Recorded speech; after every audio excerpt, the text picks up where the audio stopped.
Testing, testing, 1, 2, 3. Testing, testing, 1, 2, 3.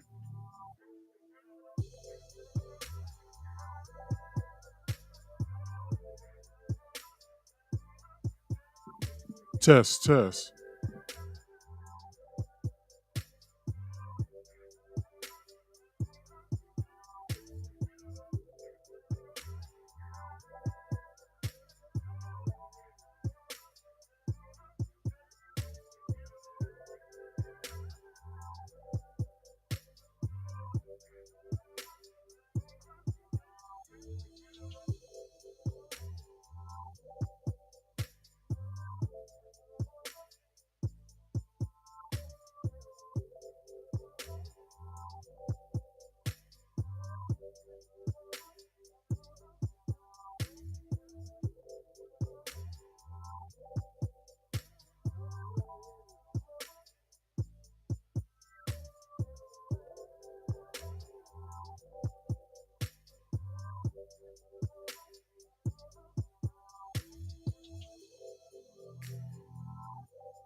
All right, welcome to Marcus Speaks. It's not working for some reason. So, anyway, everybody, how's it going? Happy weekend, everybody. Happy Friday.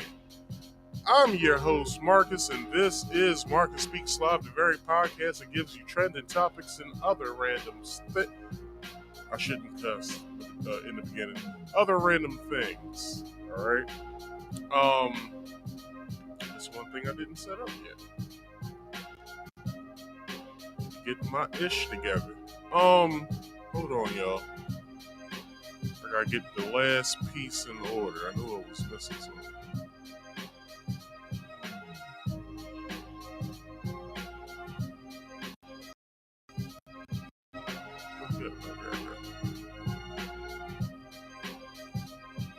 All right, everybody. Hope you guys are having a good weekend. I want to enhance that for you. So once again, let me reiterate. Welcome to Marcus Speaks Live, the very podcast that gives you trending topics and other random things. I'm your host. I'm your host, Marcus. Please like this video, share this video, comment in the live chat. I will be commenting back to you guys as well as speaking to you guys as well. Might pull your message on the screen so everyone else can see. And don't forget to write something in the live chat for me if you can, and please share this. I don't know if I said share yet. I think it says subscribe, hit the bell icon all. Share this to your social media and your friends and family, people. Every Friday I do this here podcast called Marcus Speaks Live. You can catch me at 8 p.m. Eastern Standard Time every Friday. All right? Then, I believe next week, I will be bringing Marcus Speaks Play out of hiatus because there's a game that I would like to play for you guys. So, check me out next Saturday at 2:30 p.m. Eastern Standard Time, where I'll be playing Suicide Squad X the Justice League. Alright? So please check me out next week. Also, once you have subscribed to this here channel, if you are new to the channel, new to how I do things around here, please do me a favor. Go in the description box, find the Rumble link, hit that Rumble link, follow me over on Rumble if you could. Yeah, please hit the link, follow me over on Rumble, it's in the description box below. If you would like to come up here and talk to me tonight, you can. I do have if you pay attention to the live chat, you see that white oval that's at the top, touch that white oval. You can see that there was a drop down, there's a link that is in there as well as a phone number, all right? Hit the link if you want to come up and talk to me. We can debate. We can, y'all can yell at me. Y'all can fill me in on something that I didn't put in here. While I'm doing the show, you can let me know where I'm slipping at, and you can inform the audience as well. But with that comes rules. If you hit the link or call in with the calling number at 302-283-9791. I repeat, 302-283-9791. With that comes rules, and rule number 1, you must be on camera at all times if you want to speak to me. And if you want to show yourself to the audience, please do me that favor.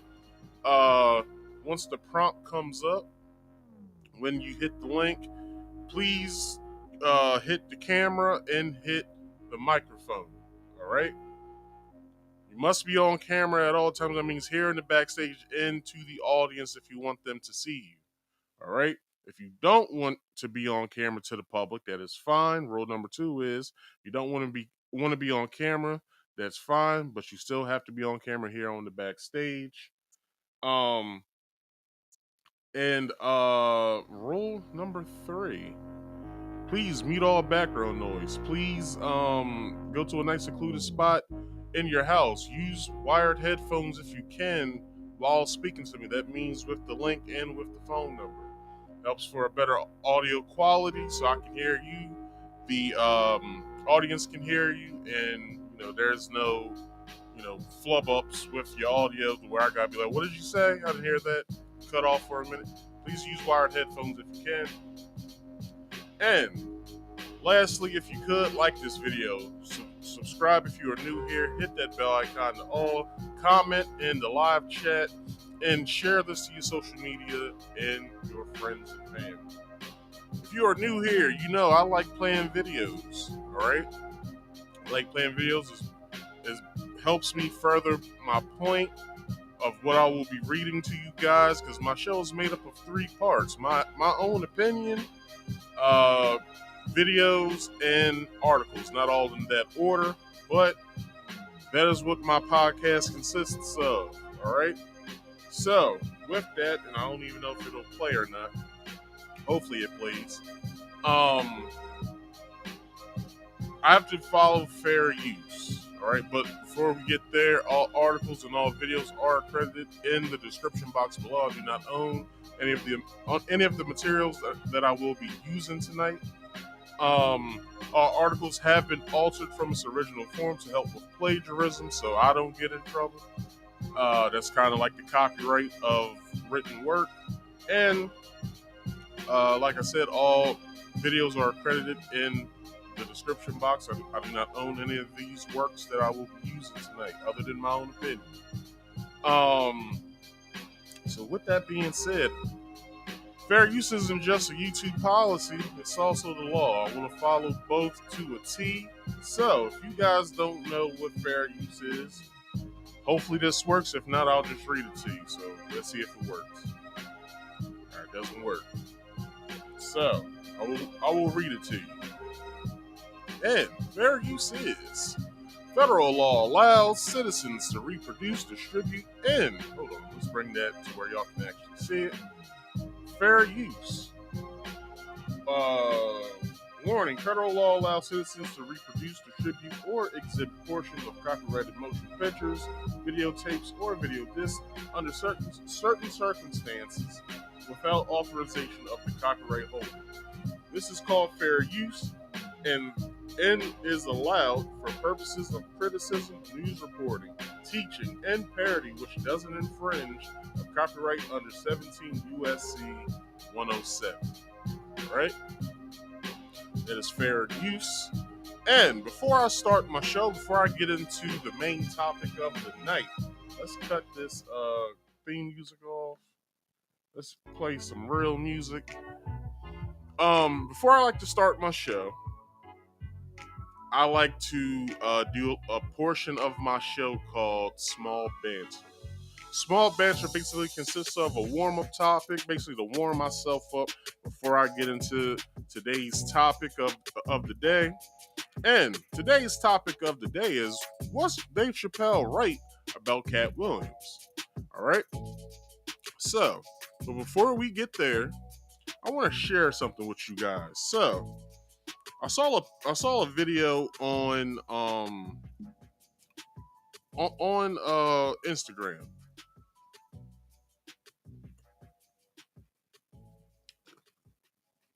and it was of a ballet teacher, and she basically had a personal issue with controlling her class that she teaches. I guess she teaches ballet or gymnastics or something like that. Ladies and gentlemen who's watching, if you have kids, I would recommend you guys putting them in gymnastics or dance or whatever. It's a nice extracurricular activity for kids to have.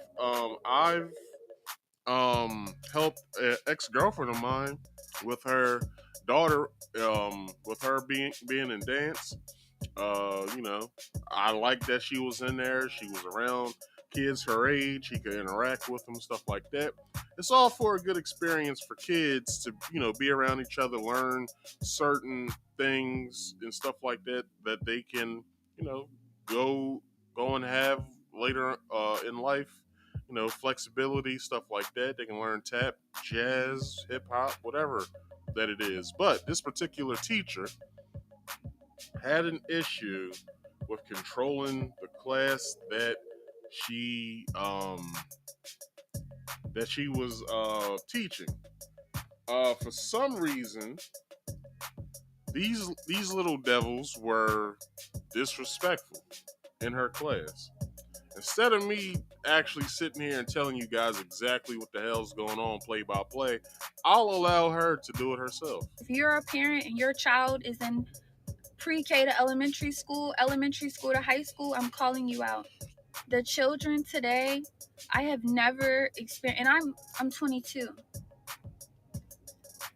Having to teach and work with you guys as children has been the most traumatic experience of my life. What? I teach 5-year-olds ballet. 5-year-old girls ballet. I have a class of 10 students. They don't respect any authority. Oh, you ask them, can you stand in your designated spot? They're telling you no and shut up. They're throwing things at each other. They're throwing things at other people, other classmates. You say, can everybody sit in their spot? I don't want to. I'm not doing that. You don't get to tell me what to do. You're not my mom. Well, if I was the teacher, I was raised by an old school parent. My mom grew up in the 70s and well, 60s and 70s. She grew up in the 60s and 70s. You know, my grandmother, my great grandmother on my grandmother's side, my mom's mother, and even my grandfather and his parents. They're old school. So back talking isn't something that we do in this family. That's one of the things we do not do in this family. Even if it's towards a grown up that's not in our family, we don't back talk to anybody. Now, this is an issue that I've had a lot of times dating. Kids talking back, and I'm looking at, the female that I'm either dealing with or I'm in a relationship with, and I'm like, you allow your daughter to talk back to grown-ups? Like, where they do that at? And it became such an issue where I had to basically take matters into my own hands. Some of y'all are scoffing at me right now, like, you beat somebody else's child? You goddamn right I did. I don't fuck around when it comes to kids back talking. Any of them. Even when I have my kids, even if they have the thought of talking back to me, oh, it's gonna be hell to pay. So, mothers, y'all are sending your daughters off to school, to her dance class, or to have any other extracurricular activity after school, and you're allowing your child to talk back to someone that isn't that's basically in an authoritative in an authoritative spot. So what this is sounding like, and you'll hear it in just a minute, of the parenting of these women. Before I even go any further, just listen.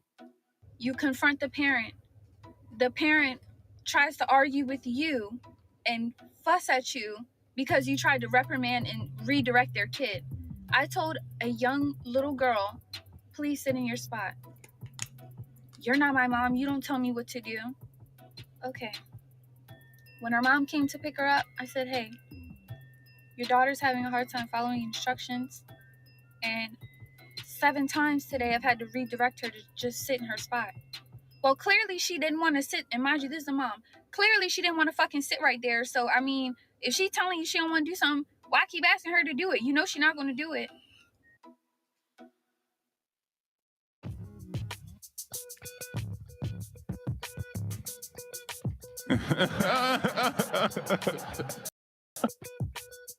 Holy shit. I would have to bust not only the child's, I have to bust the mother's ass as well. You know why?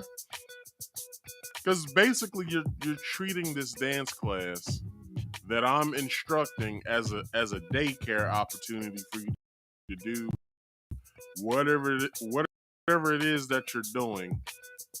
So basically, you're dropping your child off. I'm basically to watch your child. So part of the whole thing here, I'm trying to teach something in life that might help them. Maybe, who knows? What the hell's going on? We got some skippage going on.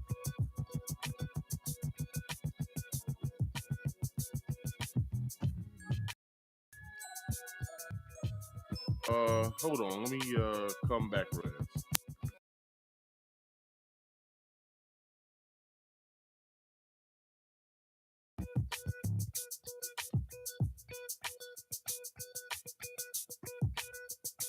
All right. I don't like how that sounds.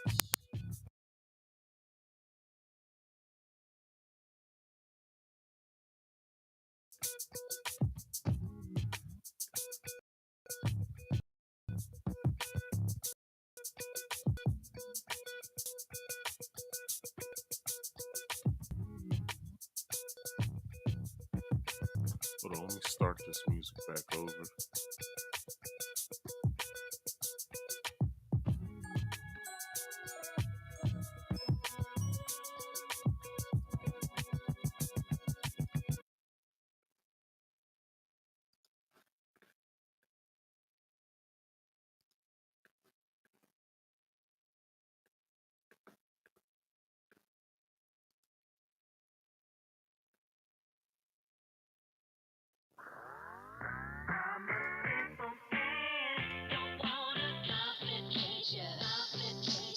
All right, you guys hear me fine?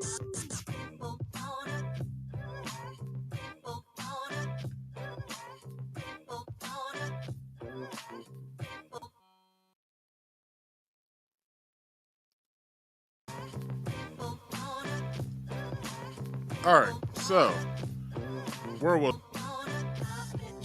um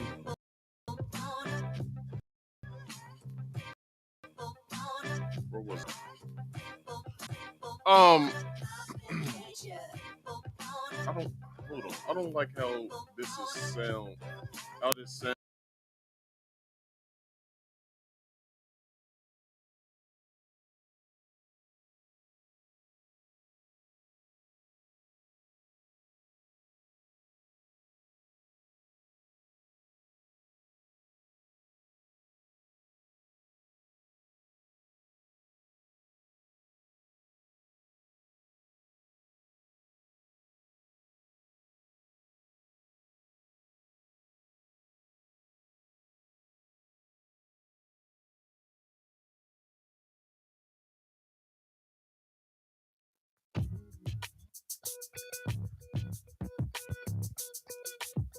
All right, so.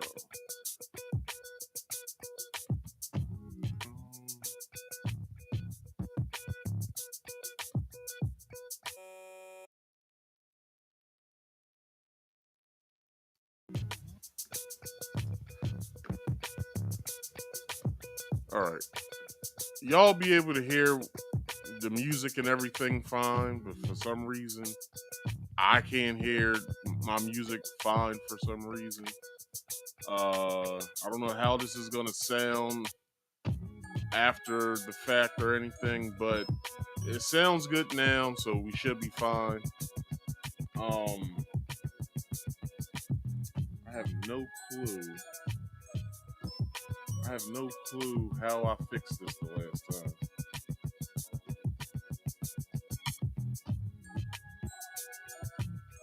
Hold on. Let me remove the input. Then let me just add it back.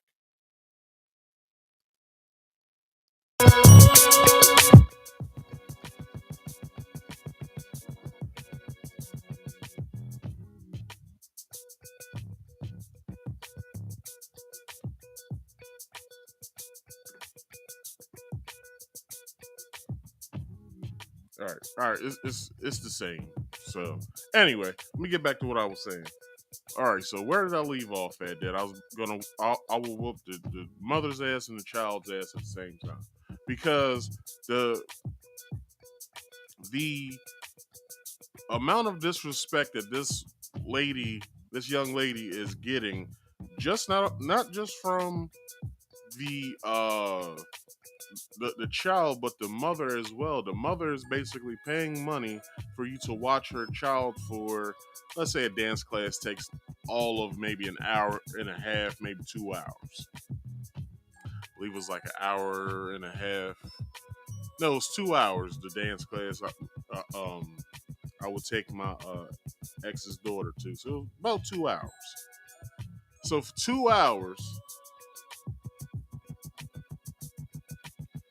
2 hours, I'm basically um dealing with your child's disrespect, and it's unwarranted for the reason of your daughter is being disrespectful for no reason. All I'm asking her to do, and I put myself in this young lady's shoes.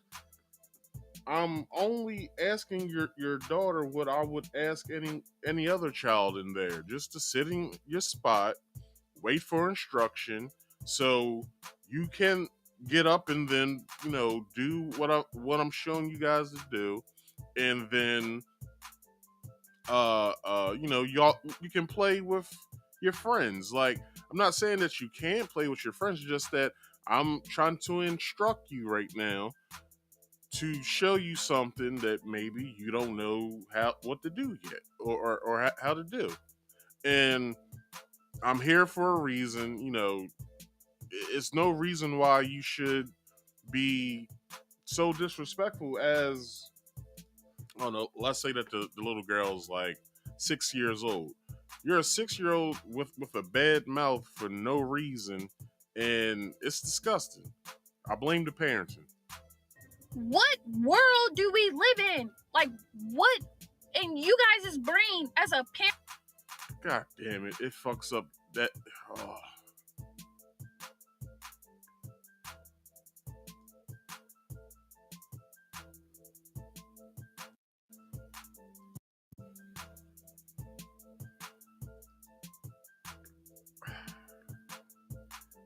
I forgot how I fixed this the last time.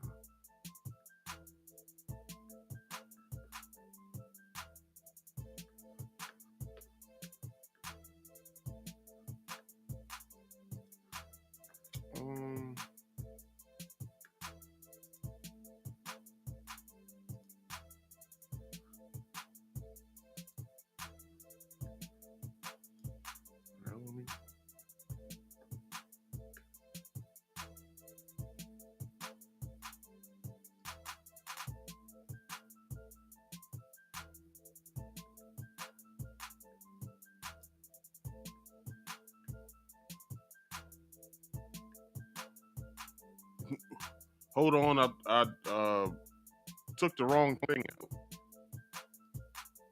Pause.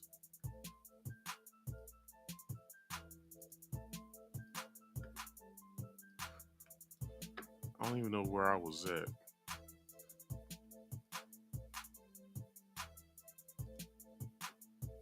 As a parent says, right, there we go.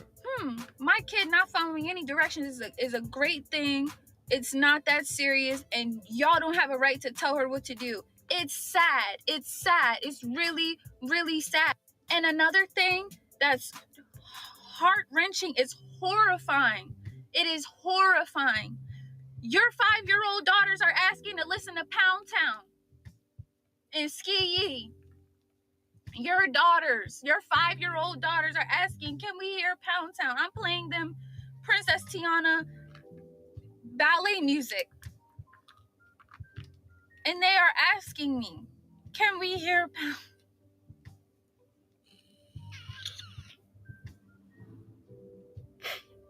I don't know what to do.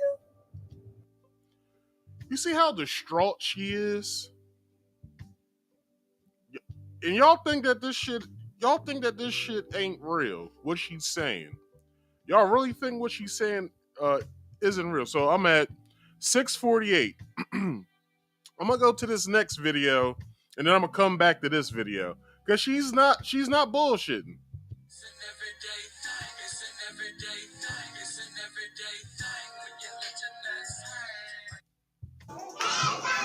Look.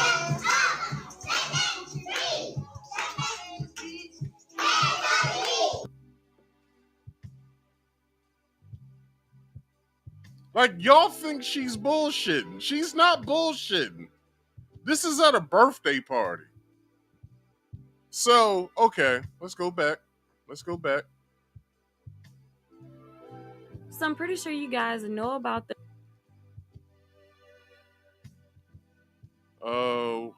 where's the part where she was crying? Go here. Your daughters, your 5-year-old daughters are asking, can we hear Pound Town? I'm playing them Princess Tiana ballet music. And they are asking me, can we hear Pound?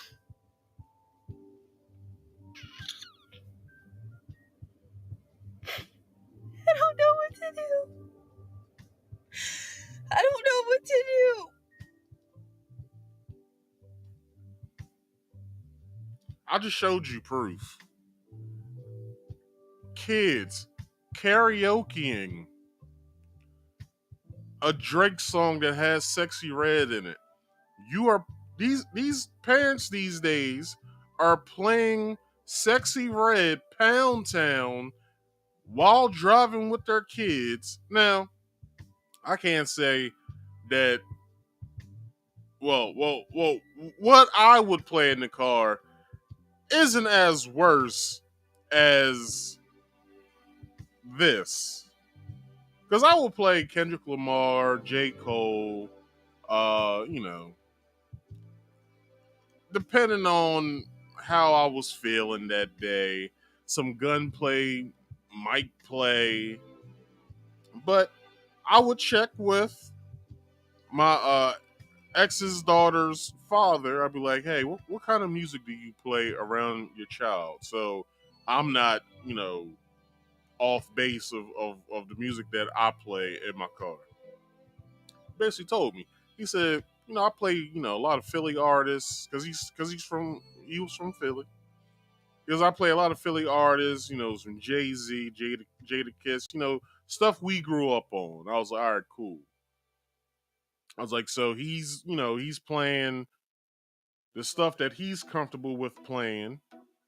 So I'll play something along the lines of what he's playing in my car. So, it's nothing raunchy or anything being said or whatever. So, parenting. This is a parenting issue for the simple fact of this woman is in college. She's trying to who knows what she wants to be. Maybe she's taking dance as a minor. But she's basically just trying to do some community outreach, help these girls learn how to do, ballet and gymnastics and stuff like that. She just wants to be a beacon of, hey, I like Mrs. H or whatever this lady's name is. Like, you know what I mean? Like, she just wants to be that teacher, of extracurricular activity that the kids yearn to get to after their day is done. Like, after their school day is done, I get to see Mrs. H today. So, mommy, can I put on my cute leotard and my cute what's the frilly thing called? I don't know what it's called, but the thing, the frilly big thing or whatever. Uh, so she basically is trying to get through to these kids to be a ballerina. Because what little girl doesn't want to be a ballerina? Well, we saw in the other video what those kids wanted to be. They wanted to be Sexy Red. Like, this shit is crazy. And I'm so scared for these little girls today because this is the most insane agenda push I have ever seen in my life. We do freeze dance. You guys' daughters are twerking at 5. 5. Where's the parenting? Where's the boundaries? Where's the help? Y'all are not helping your kids. You're hurting them. You guys are hurting them. I couldn't have said it any better. These parents these days, these young parents that want to be their kid's friend, you're hurting your child by the music that they play. When I was growing up, Saturday morning, when my mom was up cooking breakfast, and then she would, start cleaning the house and tell us, clean your room, stuff like that. What was playing on my mother's radio was Erykah Badu, some Trinity 5-7, a gospel group, gospel music, neo soul, R&B, some rap, rap that she liked was playing. But other than that, it wasn't nothing out of the ordinary that wasn't on the radio or on TV. Like, we're talking about a raunchy rapper by the name of Sexy Red that has some of the most bogus fucking music out here. Like, her first few lines in Pound Town is, I'm out of town, fucking with my rounds, my pussy pink, my booty hole brown. Like, who plays that to while their child is around? Then with the Drake song, Let That Pussy Breathe, are you fucking crazy? And it gets worse, because if you guys saw Sexy Red's baby shower photos, the one photo that she took where her baby's dad's head is buried in her ass, like, that shit's crazy, yo. And this is the role model that these women are putting in front of their daughters. This is the woman that these women are modeling themselves after. Because, this female rap is big now, so this shit's crazy. I'm going to play a few more minutes of this. I'm pretty sure you guys get the idea, but I'm going to play a few more minutes of this, and then we're going to move on to the main topic. I come every day dressed, ready to go, and I'm in school too. I'm in college. I mean, I put bows in my hair. I'm wearing leotards. I'm trying to get them interested in like proper things for their age, and you guys are exposing your kids to this raunchy secular music. Why is you guys' 5-year-old's daughter singing Pound Town? She told no lies. She told no lies. Now, y'all might say, well, Marcus, didn't you play a video last week of a young boy saying that he doesn't want to do homework? Listen, that video was a joke. If you could hear the parent in the back laughing, which means he's probably said that to his mother, and his mother was like, I gotta get this on camera. This is too funny. To the point of, she was like, she probably told him, tell the camera what you just told me. And he was like, I don't understand. Like, why we gotta do homework? Like that's like doing schoolwork at home. Like, the whole premise of the video was everything that we thought when we was kids. Why are we doing homework? Like, I need instruction or whatever. Like, I wasn't a bad kid or whatever when it came to school. It's just that I was like that little boy. I hated doing homework once I got home. So now that I'm home, I got my math book and my English book, and my social studies book in front of me, and I'm doing my homework, and I'm reading the chapter that we got to read, and I'm answering the questions out of that chapter for my homework, so I can bring it in the next day, so my teacher can grade it. It's like I spent like 4 hours on that on that shit. You know what I'm saying? It's like I hope I get at least the C. Like, but the video was a joke. So I don't know if you guys heard it at the end of the video of the parent in the back laughing, but he or she basically put her son up to it and was like, "This is gonna go viral." Like, I already know it's gonna go viral. And the boy had a whole little stance. He wanted a movement started. It was like, put your fist in the air and repeat after me. No more homework. And I was like, yo, that was me as a child. Like that is so dope that him as a young, he had to be no more than 8. So it was like I was the same way. You know what I'm saying? I was the same way. So anyway, um, let's get to last few minutes of this, and then we'll move on to the main topic. And it's just really, really, really, it's upsetting. And I feel so bad. And I've watched different techniques, soft skills, soft parenting, gentle parenting. I'm patient. I don't yell. I'll say, hey, let's regroup. If you guys need 5 minutes, let's do some breathing. Your kids are telling me to shut up. You guys as kids are saying, I don't want to do that. I'm not doing that. You're not my mom. They're putting they're hitting each other and hitting other kids. You address the parent. The parents are telling you, you don't tell my daughter what to do. It's not that bad. Well, at least she was in the class. At least. It's all these excuses. Y'all come in and you're more worried about what's going on your Instagram and TikTok feed versus being a parent. Be a fucking parent. You guys are horrible fucking parents.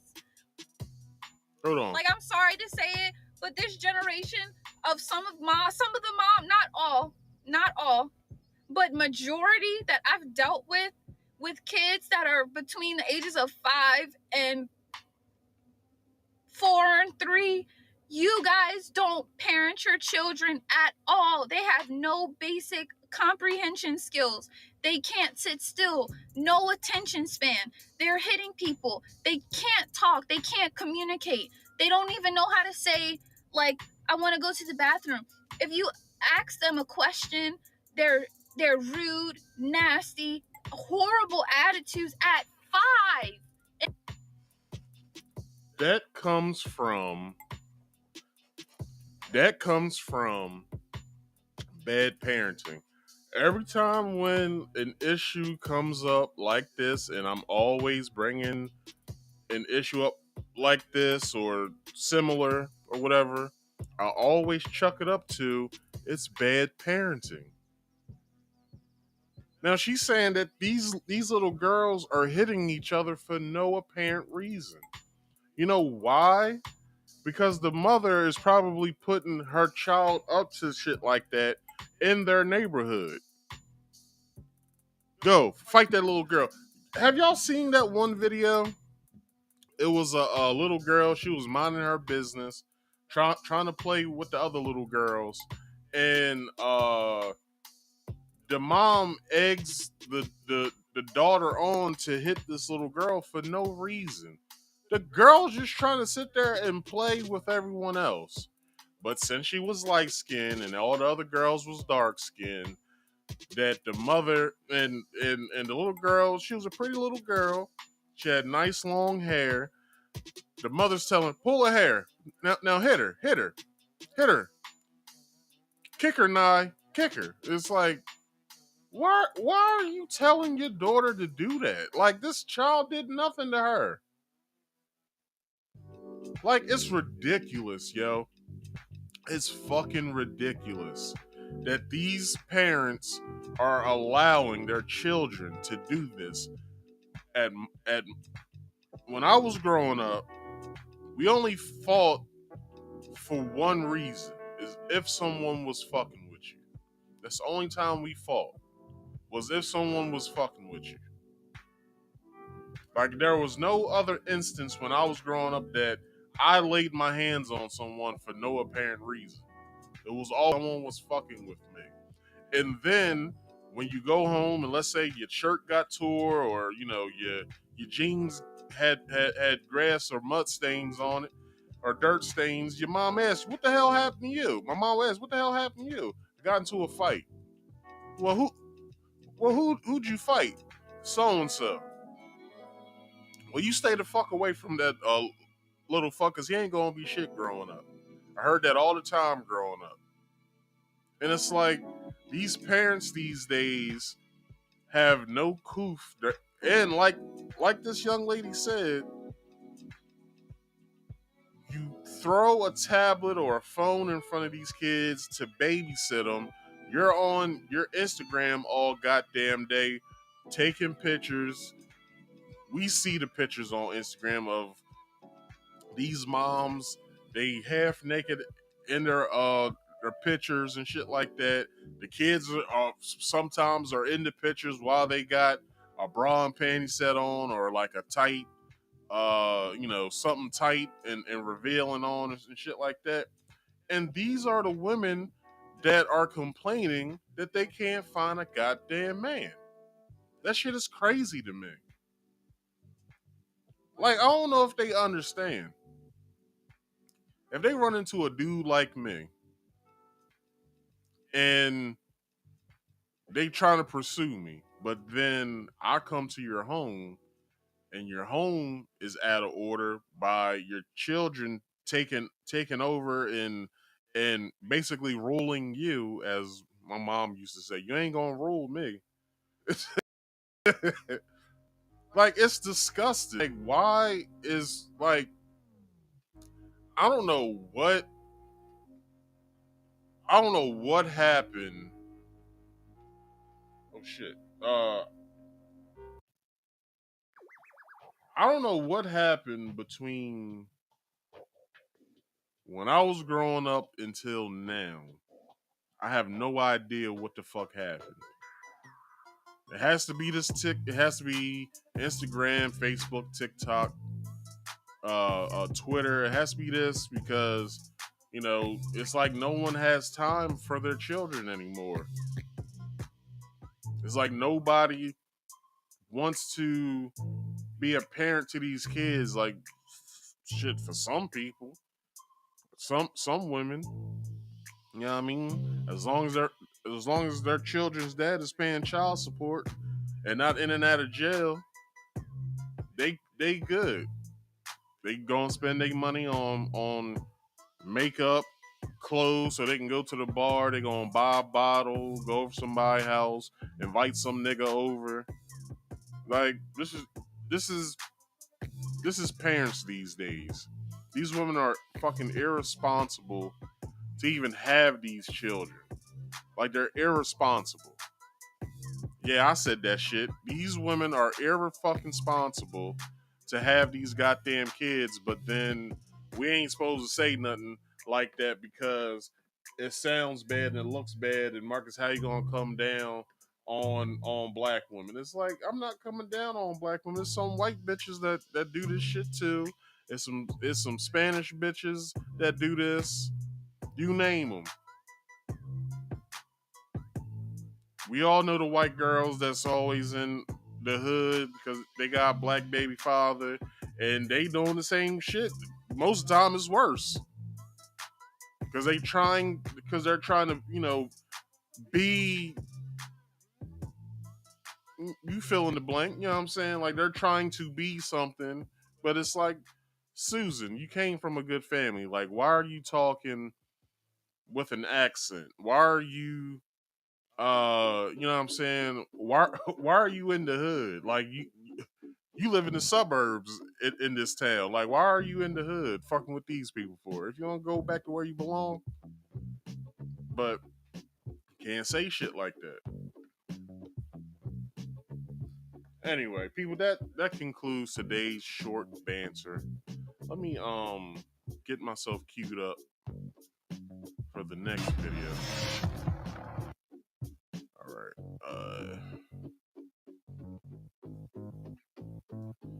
All right. So, as you can see, this comes from MREC TV. Anyway, like I said, that concludes the short banter portion, which was long banter. But anyway, today's main topic of the week is the overview for the main topic is Dave Chappelle gives his opinion on Katt Williams' interview. So if you guys haven't seen seen the video that I'm about to play of Dave Chappelle basically giving his take on how he felt about what Katt Williams said during his Club Shay Shay interview. Before we go there, I want to read at least some of this article that I have from The Root, and it is titled, "Y'all Think Dave Chappelle is Salty with Katt Williams?" Well, I guess we'll see. So, as two of the greatest living stand-up comedians, hold on, let me get this in order because I had some technical difficulties earlier. So let's get it. As two of the greatest living stand-up comedians, Dave Chappelle and Katt Williams have an undeniable mutual respect. Chappelle told a hilarious story about Williams in internet hold on. Okay, I'm sorry. Chappelle told a hilarious story about Williams and internet imposters on The Tonight Show starring Jimmy Fallon several years ago. Chappelle was one of what felt like only the black comedians in existence about whom Williams didn't talk about or talk shit during his now 50 million plus viewed Club Shay Shay podcast interview with Shannon Sharp. Williams has gone on record several times in praise of Chappelle. Understanding their mutual admiration is essential when unpacking Chappelle's routine at the San Jose Improv Comedy Club on Friday when Chappelle finally spoke publicly about Williams' interview. All right, so let's get this here, let's do that, and then let's get out of that, and let's play this video. Officially today, no, you with that phone. I did not know you Cole's man. MREC TV. I'm a historical figure.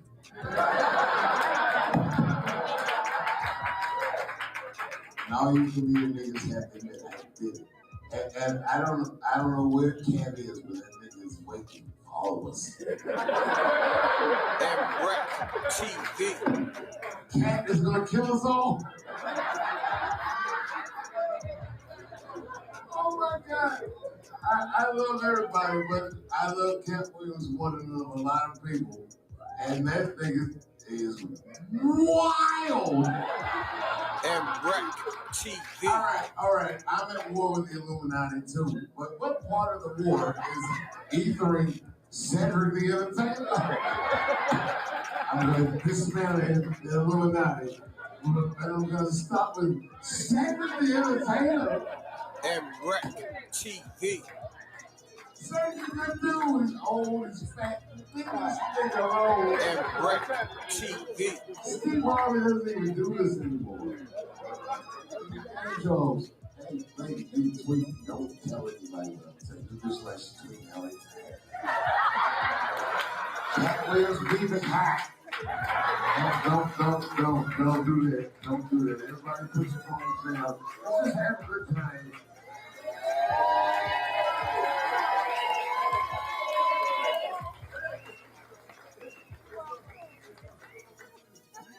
You said what?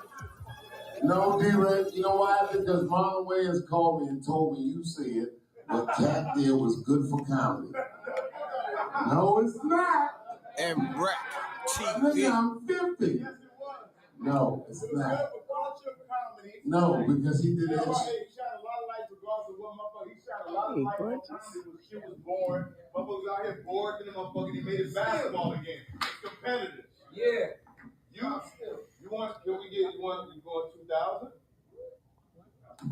No, shut up, nigga, because Now, this is what I will say about what DeRay said. He said, you know, he aired people out. People got to be on their stuff now.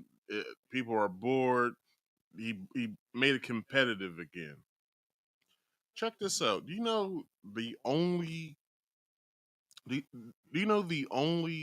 comedians who are competitive against each other are the ones who came up in the late 80s, the 90s, and the early 2000s. These are the only, well, beginning of the 2000s, not you know, the early 2000s or whatever, but well, the early 2000s, but like 2000, 2001, 2002, I would say, maybe 2003. These are the only people who are competitive with each other. Now, it's a group of comedians in LA. I'm pretty sure everywhere else. Um, but the ones I'm speaking on is like To Hear More, Kev on Stage, Tony Baker, um, T Murph. Who else? I'm trying to think of some names here. T Murph. Um, Takara Williams. I forgot Shorty's name from Baltimore. But these set of comedians, right? The ones I'm naming and all the other ones that I didn't name. These comedians look out for each other. I mean, shows, uh, television, you know, stuff like that. Like they throw each other work. If they have an audition coming up, they'll say, "Hey, let's audition for so and so. Get in contact with your people, see if you can get an audition because it's for whatever show and it's going to be bomb. I heard it's going to hit." So they pass each other work.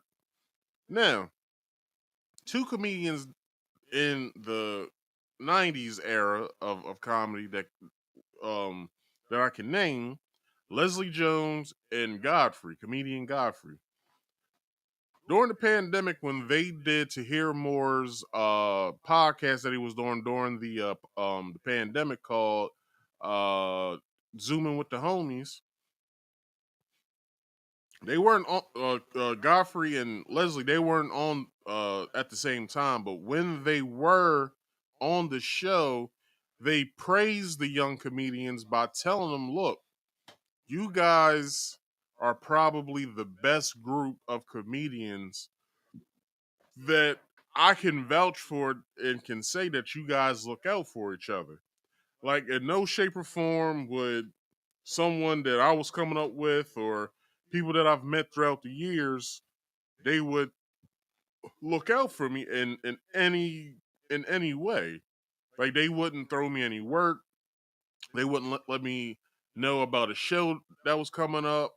They wouldn't uh they wouldn't, you know, offer my name up and be like, "Hey, you know, I got a comedian that will set this, you know, this show on fire. Like, he'll be a good fit." Like, they basically told him and the other comedians that were on, y'all keep that up, y'all keep going, because you guys are making us proud, because for the simple fact that we couldn't do this, but you guys found a lane to do it yourselves with, you know, y'all, you know, getting your podcast up and going, you guys looking out for each other, and you guys making sure that, you know, your people got work and are always working.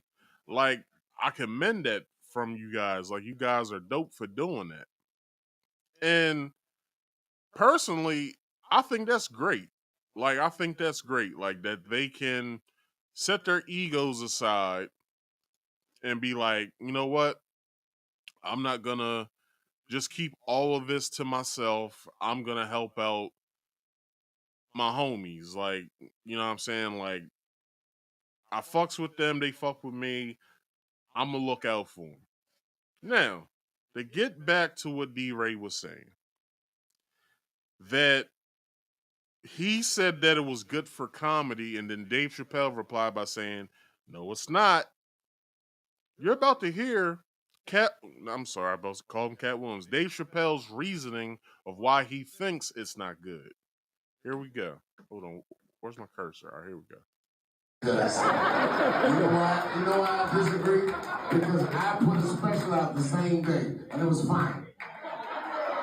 And this nigga hadn't come out. I read 3,000 books by the time I was 7 years old. What the fuck are you talking about, man? We telling you the money. Where's the money in that? Where is the money in that? MREC TV. Nigga, that sounds ridiculous. No, I sounded. You had to pause about it so I know I was smart. No, say it again. All right. He said, DeRay, I will check. Yes. I put out an album and he put out a mixtape. Yeah, your shit pop. You put out a mixtape. Can I get another Casamigos? It's fun being drunk, isn't it, Deon? Deon's got the right idea. This album mixtape shit you're talking about, and I've been doing comedy for almost 40 years, and I'm only 50 years old. And let me tell you something. I go to niggas' baby christenings, I go to their weddings, I've gone to niggas' funerals, and we're part of the game. It's this. He only eats the niggas. He didn't say anything about any of these white boys. And none of these white boys function like that. Now, let's tackle that. Dave Chappelle basically brought up that Katt Williams didn't bring up any white comedians. Well, some people will say, well, Katt Williams didn't bring those white comedians up because they never did anything to him. Okay, so what did the comedians that he named do to him? Okay, Ricky Smiley said that he was going up for the role of Money Mike. That was what, 20 that was what, 22 years ago. That was 22 years ago. Okay, let's get to another name, Cedric the Entertainer. He said that Cedric the Entertainer stole his joke. That was 26 years ago. Now, another thing about stealing jokes. Why didn't Katt Williams bring up that he stole JB Smooth's joke? Y'all remember in the Pimp Chronicles and It's Pimpin' Pimpin'? Is that what it was called? It's Pimpin'? I think it was called It's Pimpin' Pimpin', I believe. If you guys watch both of those in both of those comedy specials, Katt has a bit in both of them where he's doing something to music, right? Like, oh, you can make up any dance to this song, or you can do anything to this song. You can wash your car or whatever. That's JB Smooth's joke. If you guys go and you look up JB Smooth Def Jam set, right? It's everywhere. You can look this shit up on YouTube. You can probably look this shit up on Instagram, maybe. Twitter. You can probably find this anywhere. Look up that set of JB Smooth going, oh, this song right here, you can do anything to this song. You can vacuum your floor, you can wash your windows, you can do it. Just look the joke up. For the simple fact that Katt was so bold to call other people out about stealing jokes and talking about roles that uh uh that they believe that they should have got, to the point of now we have it to where Katt is thinking that he's not wrong in any of this. He's wrong. Because if you got upset that somebody stole your joke, well, why shouldn't JB Smooth be upset that you stole his joke? And JB Smooth, I would say that set probably was between 1992 to 1994, maybe 1995. So you recycled a joke that JB Smooth probably still at the time was doing. He probably just brought out an old faithful. Like, this joke hits every time. Let me do this joke, you know what I'm saying, on this weekend I'm doing in Tacoma or whatever, right? Who knows? I don't know JB Smooth's process of him choosing jokes or what his set's gonna be that night. I've never seen JB Smooth personally in at a comedy club or whatever. I'm pretty sure JB Smooth only does arenas now, or not arenas, but does theaters now if he does comedy. But look, I'm just saying, Dave Chappelle has some points. He basically said as well that Dave did that, Steve Harvey doesn't even do comedy anymore. So you're upset that you try to introduce yourself to Steve. Steve didn't want to take the time out to meet you. So you got upset that, you're an upcoming comedian. You want to introduce yourself. Maybe, have your people contact his people. So when, Steve was touring around the country, you could possibly be picked to be on his his um his show.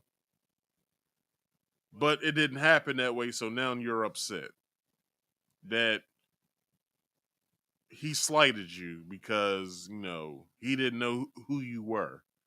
Because at the time you went by the name Cat in the Hat, which he probably dissed you because your comedy name was Cat in the Hat. Who the fuck wants to take somebody named Cat in the Hat with them on tour? Because Steve's comedy was more so him talking about his personal experiences growing up and shit that he was going through and stuff like that.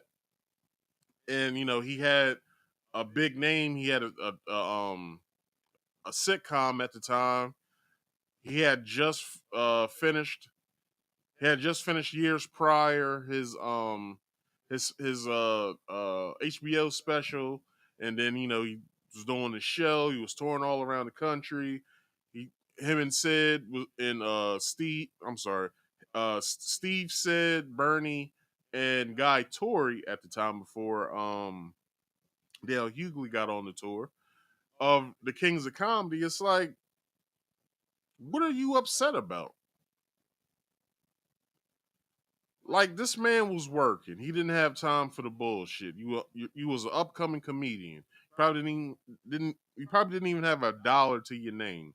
So you try and talk dollars and cents to a man that's making dollars and cents, but you don't have your own dollars and cents to talk to this man.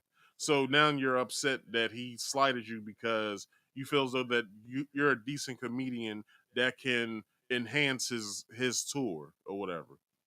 Man, if you don't get that bullshit out my face, dog, like Katt in that interview was definitely on some bullshit. And it shows with us that we like salaciousness. We like bullshit. We like gossip. Like it just shows us that we like the fuck shit. Like and it shows because it wouldn't have gotten two, was it two, I'm sorry, I said two, 54 plus and still going views to where Shannon Sharp made somewhere around like $170,000 off that interview alone. And payday for YouTubers was just Monday. So come February, when Shannon Sharp gets that YouTube check on the 21st, between the 21st 22nd, when he gets his YouTube check along with all the other interviews, because his Country Wayne interview just dropped, I believe, last week. I don't know who he's interviewed since that time, but the shit got so big that SNL did a parody to it. That's how big the interview is. So, I want Shannon Sharp to eat. You know what I'm saying? I want to take any food out of a black man's mouth. But it's like, to Katt, it's like you're like this unsung underground hero of comedians. But you have so much hate on your heart for people who aren't even paying attention to you, let alone give a damn about what you're doing. But you want to bring up that people were lying on an interview. It's like, I didn't really care. Like, once Katt got started, the first 30 minutes, I already knew it was going to be some bullshit. I just sat there with my popcorn and was watching it as if it was entertainment. Well, it was entertainment. Was watching it as just like it was entertainment. It's like, this shit ain't gonna go nowhere.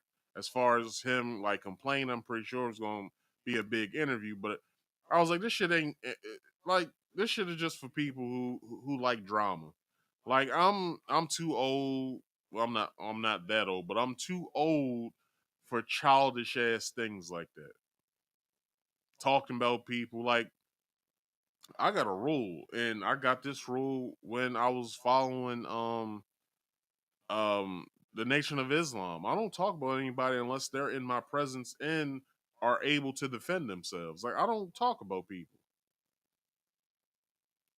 When people start talking to me about people, I tell them, look, you gotta chill out with that. They're not here to defend themselves. I'm not gonna say something so you can go back to that person like, well, Marcus said this about you. No, I don't do that. I don't do that at all. So let's continue with the video. Katt is one of the best painters in the game. So why are you drawing all? Hold on. I'm gonna go off camera real fast. I'm gonna be back. It's gonna be real quick. Give me like 5 seconds.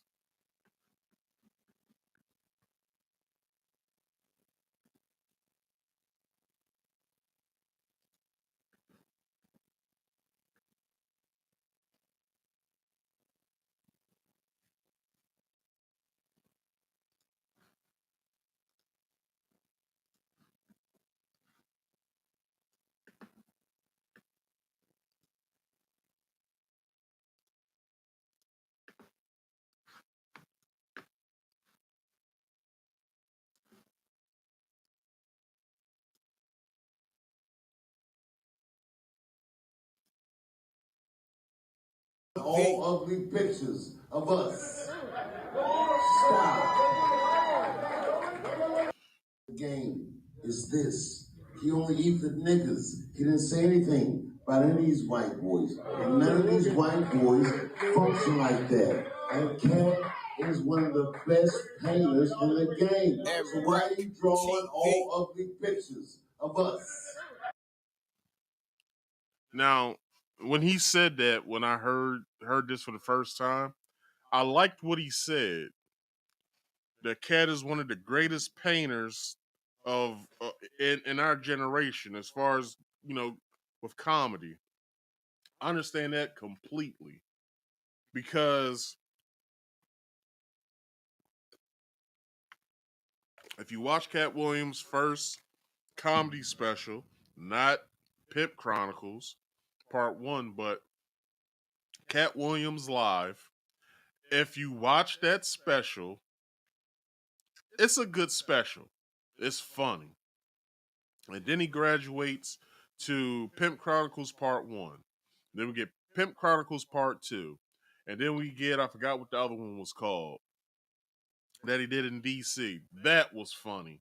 Because Katt has a good eye when it comes to politics, black people shit, his worldview on stuff. He paints vivid pictures when it comes to the things that he talks about.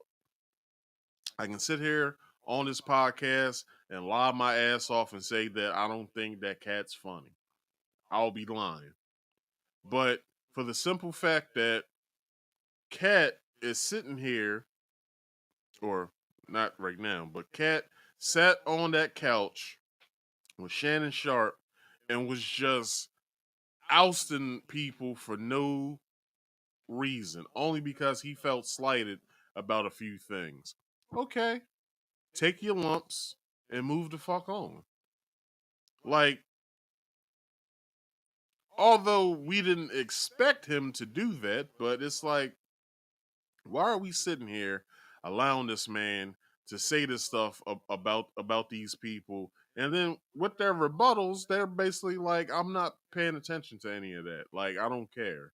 Like, it's beyond me to even address this stuff. Like, okay, we probably have the same concept when it came to the jokes that we told, but as far as me stealing a joke, I don't understand what he's saying. Like, I don't like. I have my jokes, I have my audience. He has his jokes, he has his audience. So why is it so hard for him to get that we are not the same when it comes to comedian? No slight, but we are not the same. He does comedy well, I do comedy well. Like, what's the issue? You make your money, I make mine. What's the issue? Like, I don't understand the issue myself. Like, what was the issue? Stop.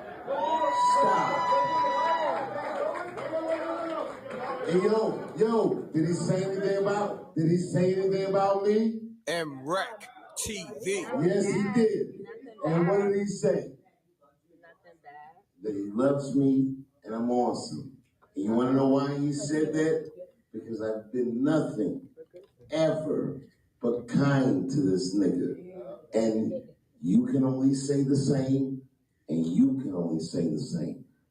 Never, ever hurt any of you. And all these niggas have taken shots at me because it hurts to be big. And can't and hurt people, but I'm a hurt person that never hurt people. And he does it all the time. Fuck this one and fuck that one and fuck this one. But nigga, I didn't hear anything that you did wrong. You didn't do nothing wrong? Katt didn't do nothing wrong. MREC TV. I'm gonna bring a picture of a black guy. Katt did this to me. What you just did was someone called you, which I'm not gonna say the name. You said who called you because I don't gotta do that. You already said the name. MREC TV. You just might call you. No, I gotta catch up. Hold on.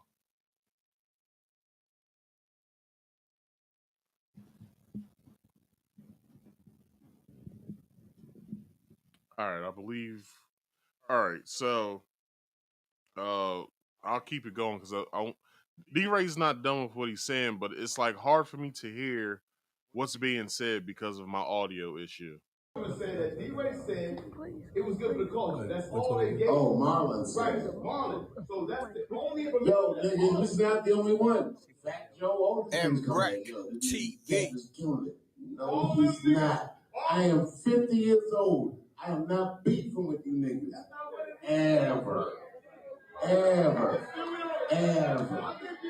ever. And if you guys want to play the game like that, then set them up. Let's play, nigga, but I don't. But if you come at me, let's go. Let's go. Yes, sir. Yo, DeRay. All right, so from what I can get from that,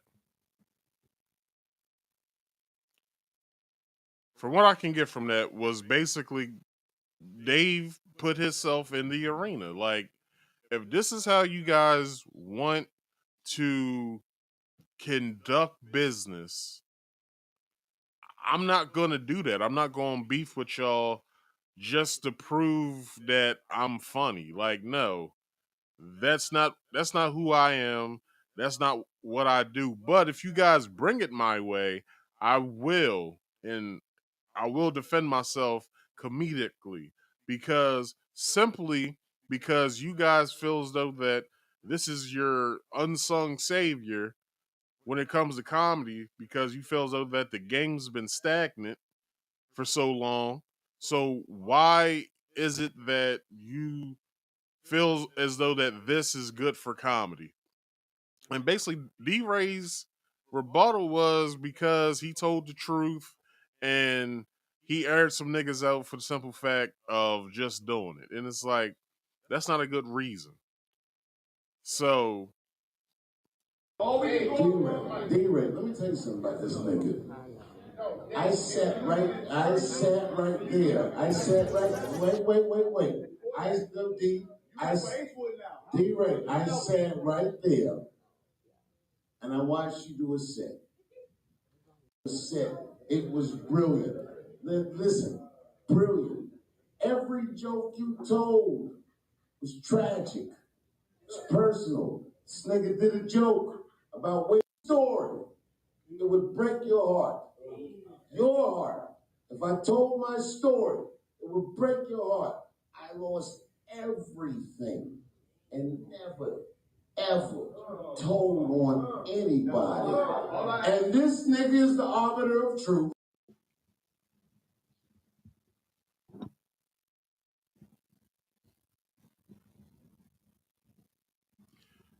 all right, I'll let him finish that. Katt, listen, I fuck with Katt hard. MREC TV. But, wait, DeRay, just tell me, what part of the game fucks up another nigga's paper? MREC What part TV. of the game is about tilling on another nigga? Tiffany Haddish is lifting something heavy. All right.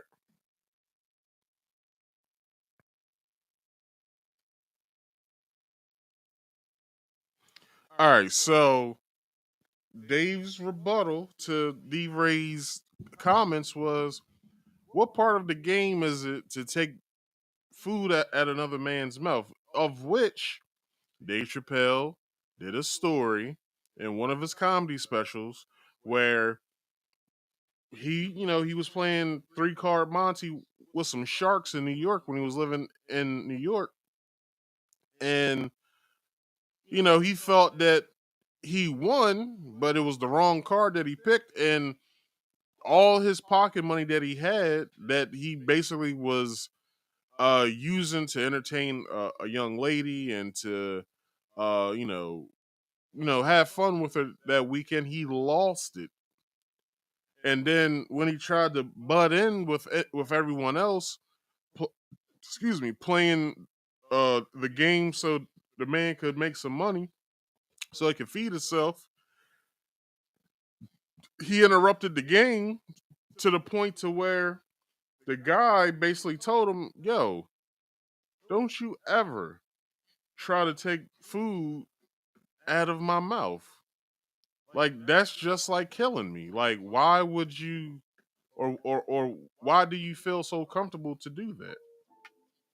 Like, I'm not understanding the logic of your actions. And basically, that taught Dave a lesson that you never get in front of a man in his meal. Of which, that's what Katt kind of did, because everybody saw this interview. So I'm pretty sure these businessmen who conduct business with these comedy clubs only looked at it as, oh, that's Katt being Katt. I'm gonna have Ricky Smiley here next weekend. Like, I don't care, because simply these comedy clubs are basically they're a restaurant business that so happens to have scheduled entertainment for their patrons.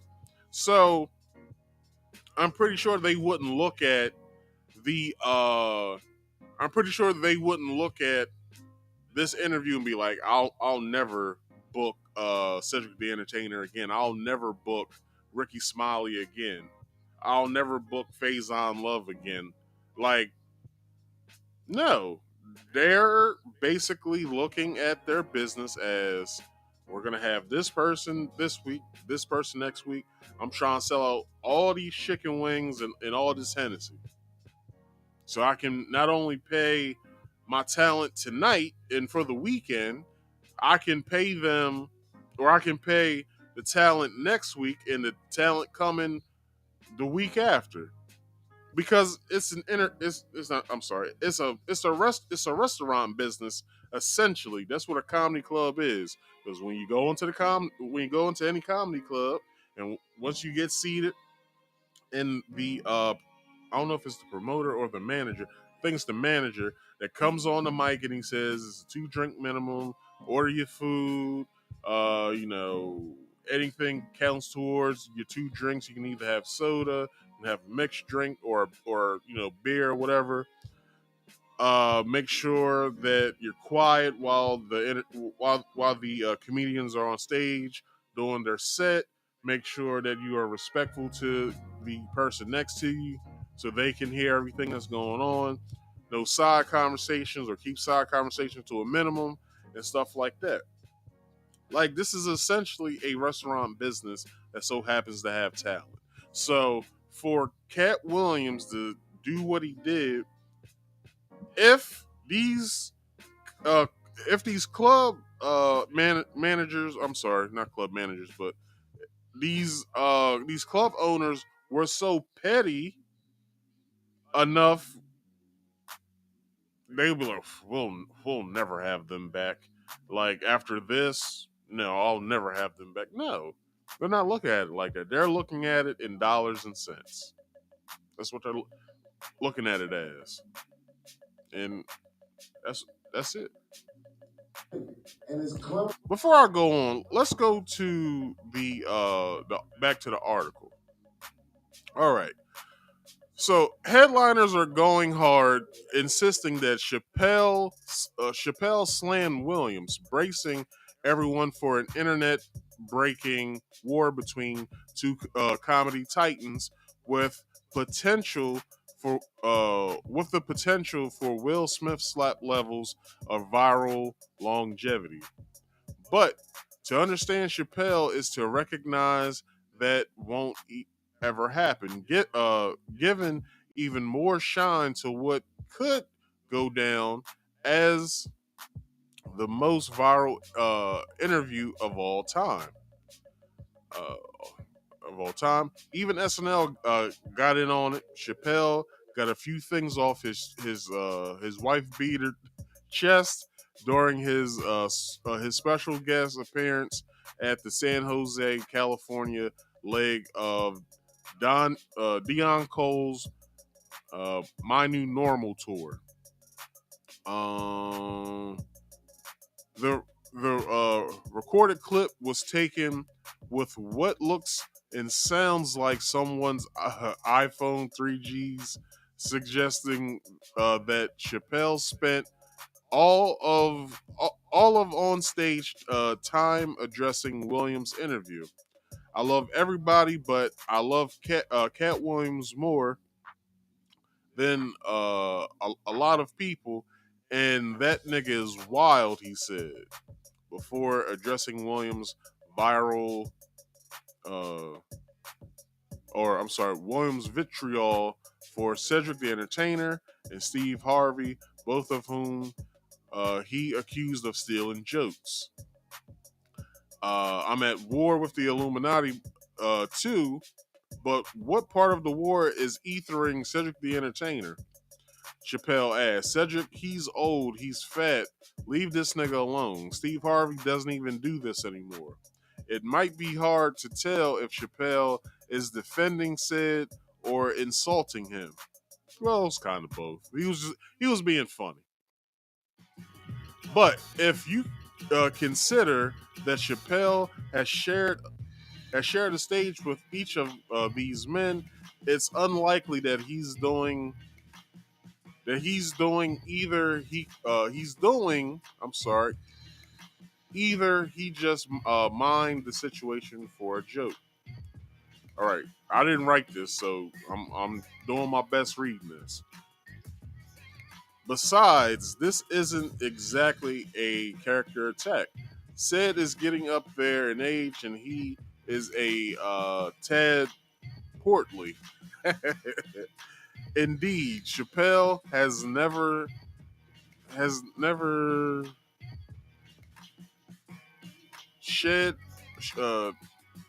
shied away from using his friends as the butt of any of his jokes, which is perhaps one of the most misunderstood aspects of his routine, in which people assume he's punching down just because. He always qualified the jokes he makes about friends with love and reverence, as he did with Kevin Hart in his routine about going to see his show with his son. Jealousy, the jealousy he showed for Hart's mega stardom is similar to the jealousy he discussed in The Dreamer about when Chris Rock got off a perfect joke at his Will Smith's expense following the on-stage attack of Chappelle at the Hollywood Bowl in 2022. Chappelle mentioning that the Club Shay Shay interview came out the same day of his own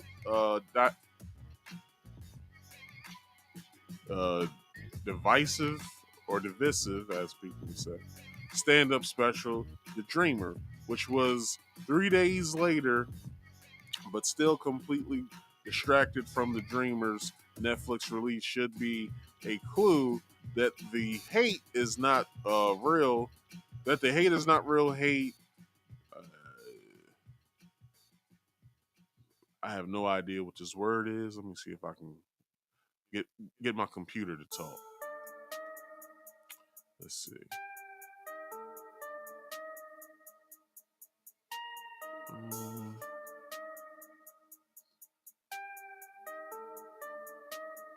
All right.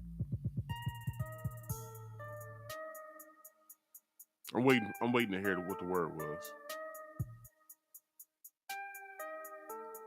I still didn't hear it.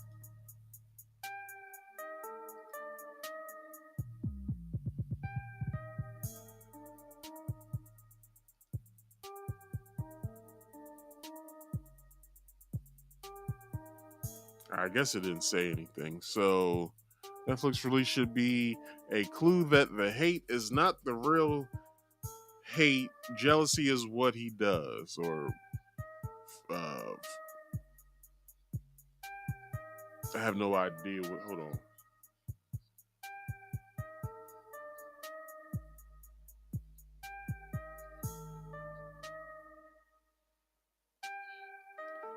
Feigned, that's what the word is. Feigned jealousy is what he does. Williams claimed that he read.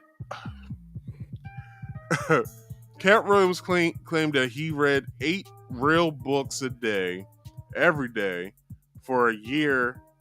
As a child, was likely the most eye-rolling aspect of the whole Club Shay Shay interview. So Chappelle snatched that low-hanging fruit and he's as he's wont to do.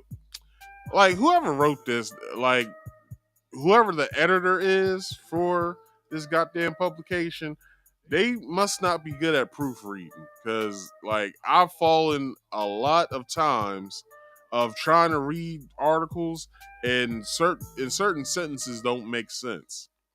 Anytime, but anyway, and this nigga came out and said, I read 3,000 books by the time I was 7. He said, "What the fuck are you talking about?" Chappelle also pointed out that Williams only took shots at black artists, insisting it's a move. Insisting that it's a move.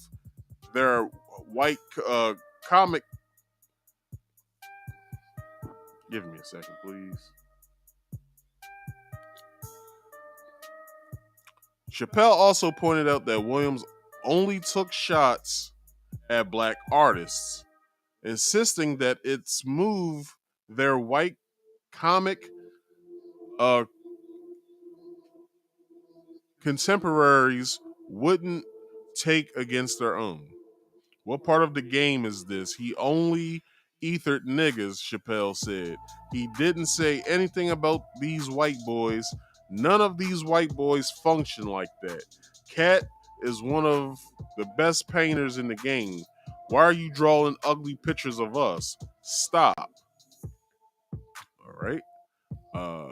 Defending Tiffany Haddish, who has been in Williams' crosshairs for years, admitting that he doesn't disagree with his assessment of her, but adding that he doesn't understand why Williams needs to criticize her in a public forum. Now, I have a picture of Tiffany Haddish.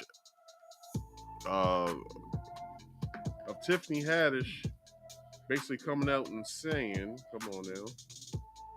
She says, why do they keep bringing my name in the mix? After what someone wrote, a college kid. Dave Chappelle says Katt Williams was wrong for hating on black comedians. He only ethered niggas. He didn't say anything about any of these white boys. What part of the gang fucks up another man's paper? And then the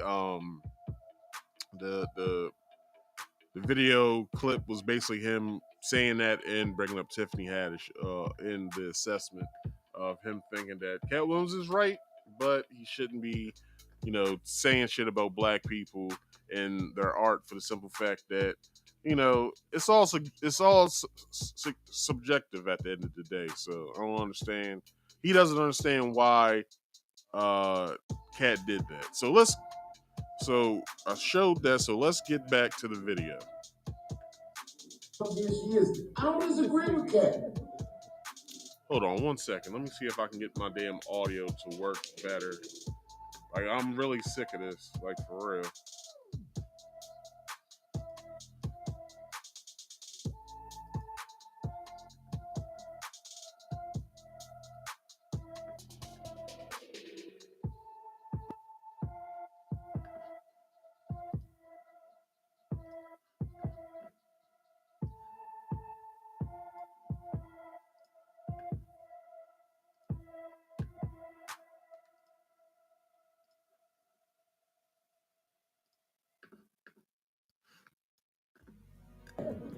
You be telling the real shit. And This one's fucked up this way and that one's fucked up this way.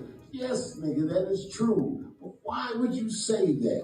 Because all of us are trying to be in a better situation. Can we get over it? Open the window. Open the window. This room stinks. I want to be as respectful as possible, so I'm telling you this. So when someone called you, they said DeRay said it's good for the culture. They tell you why DeRay said it was good for the culture. It wasn't because I also said what Katt said was he said a lot of personal stuff that has nothing to do with comedy, but the funny shit is funny. It's funny that nigga said. Oh no, it was funny. I'm not saying. No, wait a minute. I'm not saying it wasn't funny. What did I say? I said a master chef could be Franks. I stand by that.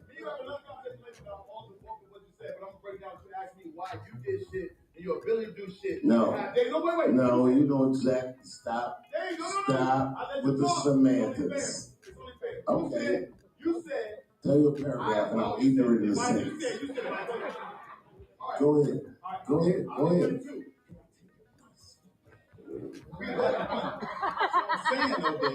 All I'm saying is that, right, the things you did.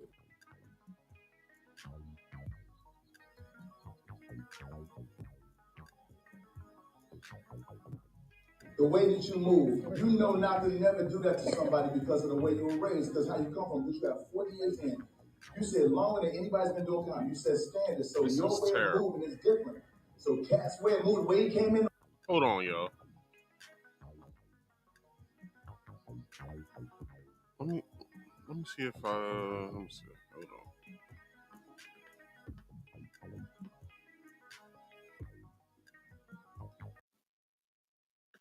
See if this works. The way you came in is different, so I'm not making excuse for him because I don't think everything was right. I'm just saying, Dave, though, you're a superhero, and when you're a superhero, you can't move the same. All right. Let me try this one more time. Let me see if this works.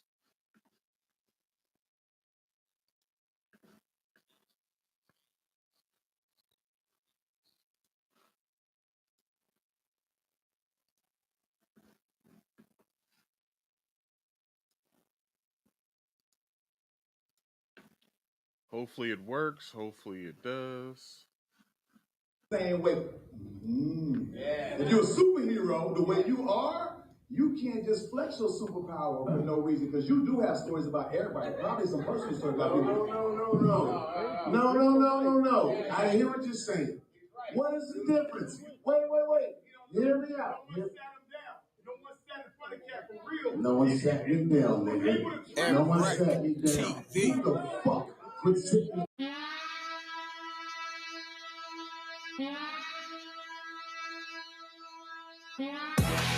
All right, we the Knockout Kings of Comedy. This your boy, Reggie Curry, you know what I'm saying? This is my cousin, Toronto, you know what I'm saying? We coming down.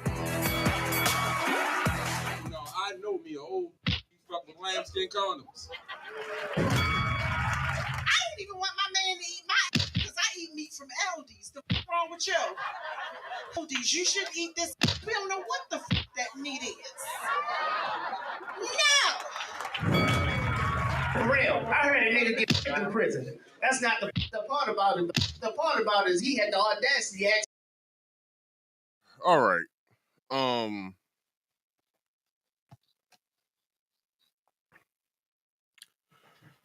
I didn't mean to play that.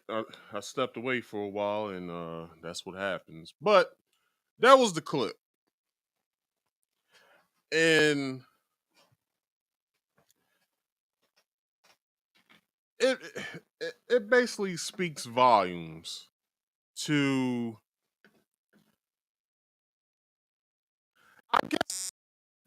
I'm guessing DeRay believes that this is what.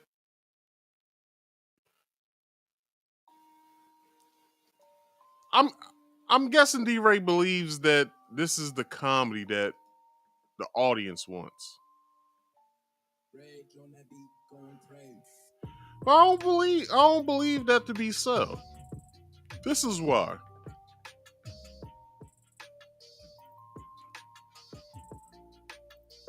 Like, this is why. I've been to several comedy shows. I've seen Ricky Smiley, Bill Bellamy, Ali Sadiq, Corey Holcomb, Ari Spears. Who else? Who else have I seen?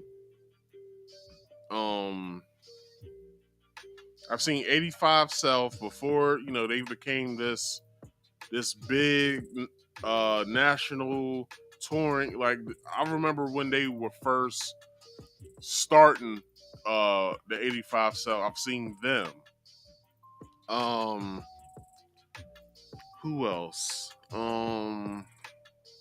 I've seen Carlos Miller by himself. I've seen Kev on stage and Tahir and Tony Baker. I've seen them. They're all funny. in their own way. See, this is what I don't understand when it comes to comedy, and hopefully someone in the comedy space, like I follow comedy like real close, but there's certain things I don't understand when it comes to people or comedians. I'll say this: when I watch a podcast with a comedian, usually when I hear this stuff, it's Corey Holcomb, and it's Corey Holcomb, it's Godfrey, and it's other comedians that they have that came up around the time that they did or whatever. And when they start talking about comedy, they they have like an ego to them when it comes to comedy. It's like they have like this chip on their shoulder about something. And I don't understand what the issue is when it comes to them talking about comedy, because it's like, okay, most of them haven't been picked to do like major motion pictures and stuff like that. Some of them haven't been, been able to show their acting or whatever, which I can see is frustrating. You probably want to be, a household name. You probably want to be this, this rich comedian or what have you. And I don't understand what the hate, where the hate comes from. Be, because it's like all y'all are eating, all y'all are touring or every year. Like, do y'all just want to be like Joe Rogan and only do 12 shows a year? Because Joe Rogan, he said it himself on his podcast. I do my podcast. I might do some UFC commentary, but I'm going out once a month doing a theater or whatever. Like, that's how he makes his bones. He probably doesn't even have to do that anymore because he owns his own comedy club in Austin now. So it's like, if Joe never steps on stage again, which he will, because he has his own comedy club, so he doesn't have to worry about getting somewhere on time. He can just show up at his own spot and do his thing. But it's weird that, and y'all about to see this, how these comedians talk shit about each other, but then when they see each other, it's all handshakes and hugs. Like, it's weird to me. But we're about to hear Corey Holcomb give his take has so much on Dave Chappelle. I'm gonna let the whole video because what he's done play. in movies and TV that he can go in. Mr. Katt Williams has ignited energy into the comedy community that I feel is absolutely necessary. And those who think differently, you entitled to your opinion. But Katt Williams, whether it be all true or not, and have some false or whatever, he shook this game up. And I feel like it needed to be shook up because we some scary motherfuckers, man. But my nut's too big to just be quiet forever about shit that I see in this comedy game that must be spoken on. God! I can't be quiet no more. My nigga Dave Chappelle be bombing like a motherfucker. I'm just keeping it real, dog. I have watched, whenever they say, hey, everybody, guess what? Special guest, Dave Chappelle. I be. Hold up, I found the issue.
All right. All right. Y'all can hear me now. So I fixed the issue. I can hear everything better now. So let's go. Let me pull this back.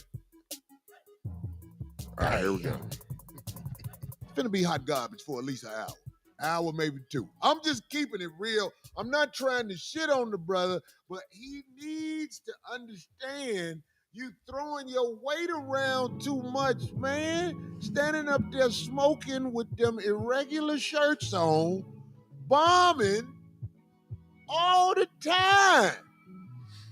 Dave Chappelle is absolutely great in movies. Great. I didn't say good. I said great. The mom. I don't know what the fuck Corey Holcomb's talking about.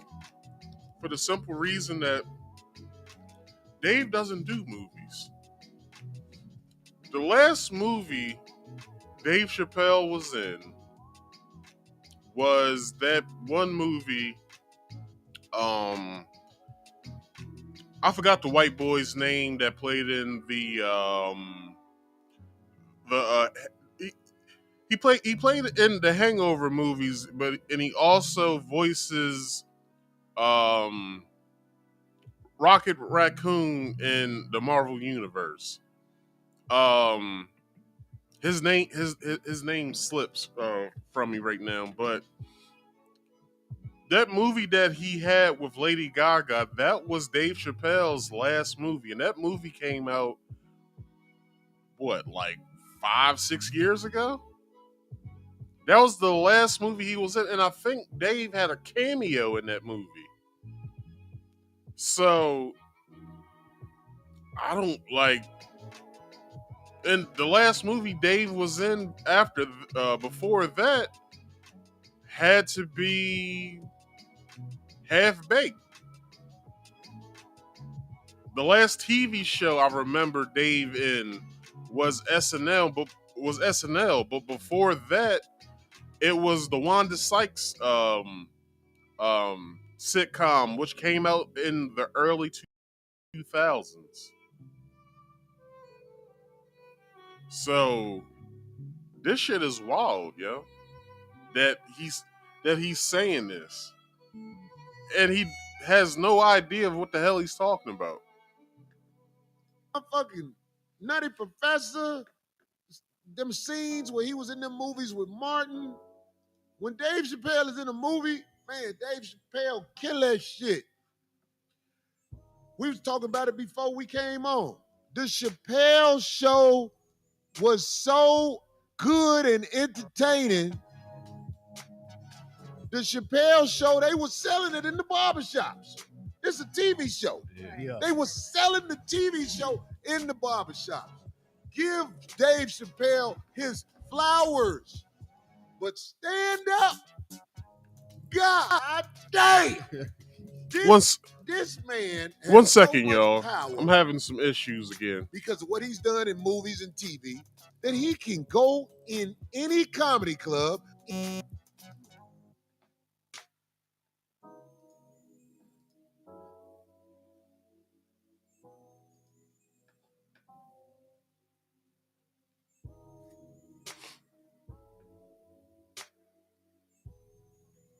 And I'll find the spot that I was at before we left.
fuck is going on?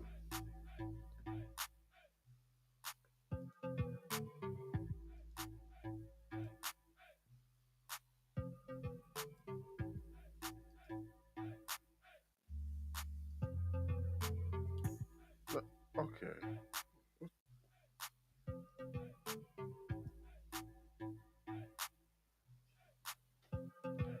Now I can't pull this out of here now. Like,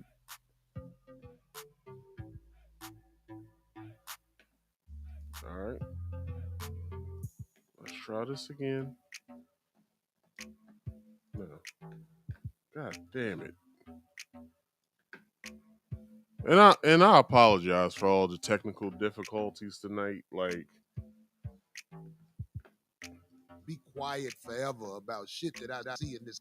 And the shit on the brother, but he needs to understand you throwing your weight around too much, man. Standing up there smoking with them irregular shirts on, bombing all the time.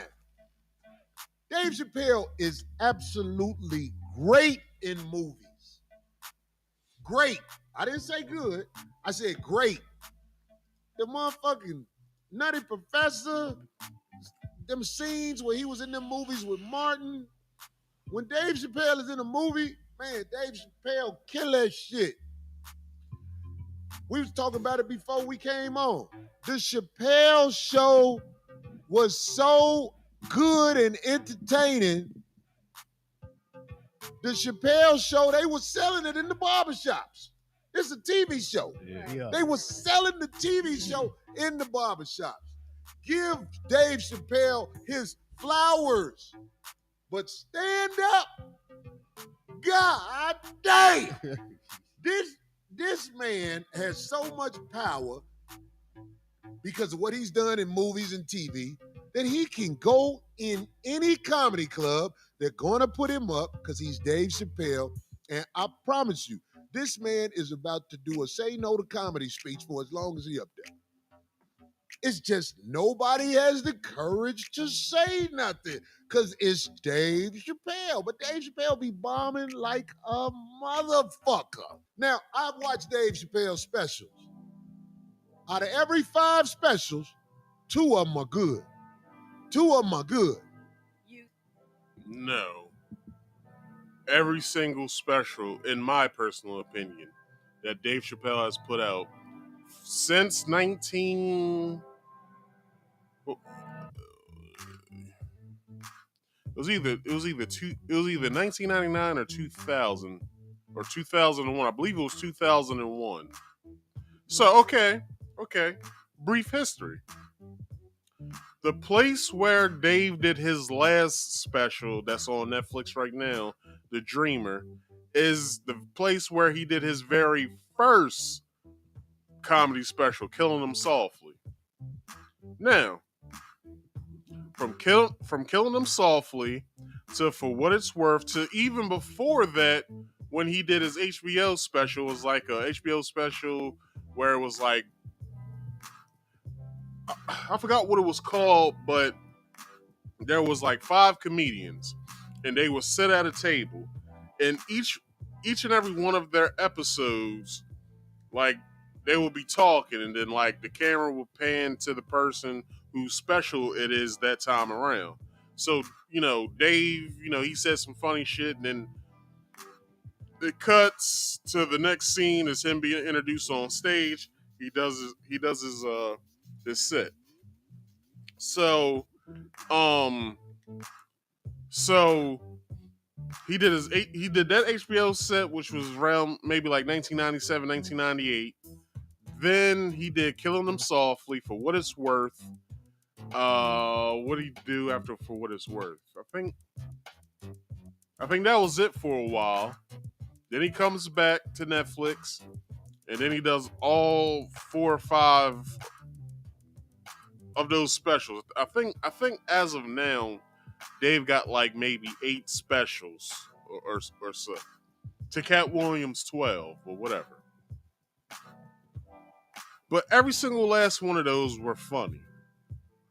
It doesn't matter like how try to toss it, how you try to. All of them were funny. All of them were funny. Even this last one, people was like, I didn't laugh one time at it. I laughed every single time at every joke, but you gotta look at Dave Chappelle's mastery of what he does. Dave Chappelle. So, okay, before I say that, from what Corey's saying that he bombs every time, maybe he's not bombing. Maybe he's working out some jokes to where it might take him 2 hours because he's riffing with the crowd. Like he's telling he'll tell a piece of the joke, riff with the crowd. He'll get back into the joke. He'll tell a side story, riff with the crowd, get back into the joke. Because he's trying to figure out the nuances of the joke, of how he can perfect it, how he can structure it better. Like it's this video on YouTube, and I encourage y'all to watch this. So around the time after Dave Chappelle didn't take the $50 million and he was just being a nomad, basically, you can say, like a nomad away from entertainment. But he will pop up in certain places. In this video, which is like 4 hours long, it's Dave basically he did a 4-hour set. I believe he was in San Francisco. He did a 4-hour set where he was just riffing jokes. He was telling this story of what happened, why he didn't take the money. He's doing crowd work most of the time. But above all, with that 4 hours, it's entertaining, it's funny, and you understand what Dave's trying to do when he was basically sitting there for 4 hours. Because he was just basically telling funny stories of what happened, what was happening to him, why he's not really, doing comedy like that for a certain amount of time, what he's doing on his day-to-day. Like, it was just an insight on Dave, and it was funny. So for Corey to say he bombs all the time, he's not funny until he gets to those specials, it's like, you're a comedian just like he's a comedian. So what don't you get of him trying to work out jokes? I know, Corey, you have to be funny at all times, because if you're not funny, then you're not going to get booked for shows. You're not going to be able to pay that $40 to all them ugly ass bitches that you fuck with, and you won't be able to talk shit and sound like a boss on your podcast. Like, but other than that, it might seem like I'm hating, but no, I'm not. Like, I'm only reflecting what Corey says about himself. The nigga said on this week's show, which was this clip is from, he basically said in the show that he fucked a manly looking female. Although he was trying to be funny, to some people like myself, I'm like, why are you fucking with manly looking women? Like, that's weird to me. But go ahead, D. No, I'm sorry. I don't want to hog it all, but I'm just saying, nobody has the courage to say this. The only person who said something was Faison Love about him being a little overrated. Well, we haven't seen a Faison Love set since Def Jam. Faison Love did Def Jam maybe 2 times. He was funny. when he did it, but we ain't seen Faison Love on stage. He hasn't had a special. Katt Williams' words, not mine. We ain't seen Faison Love do shit other than movies.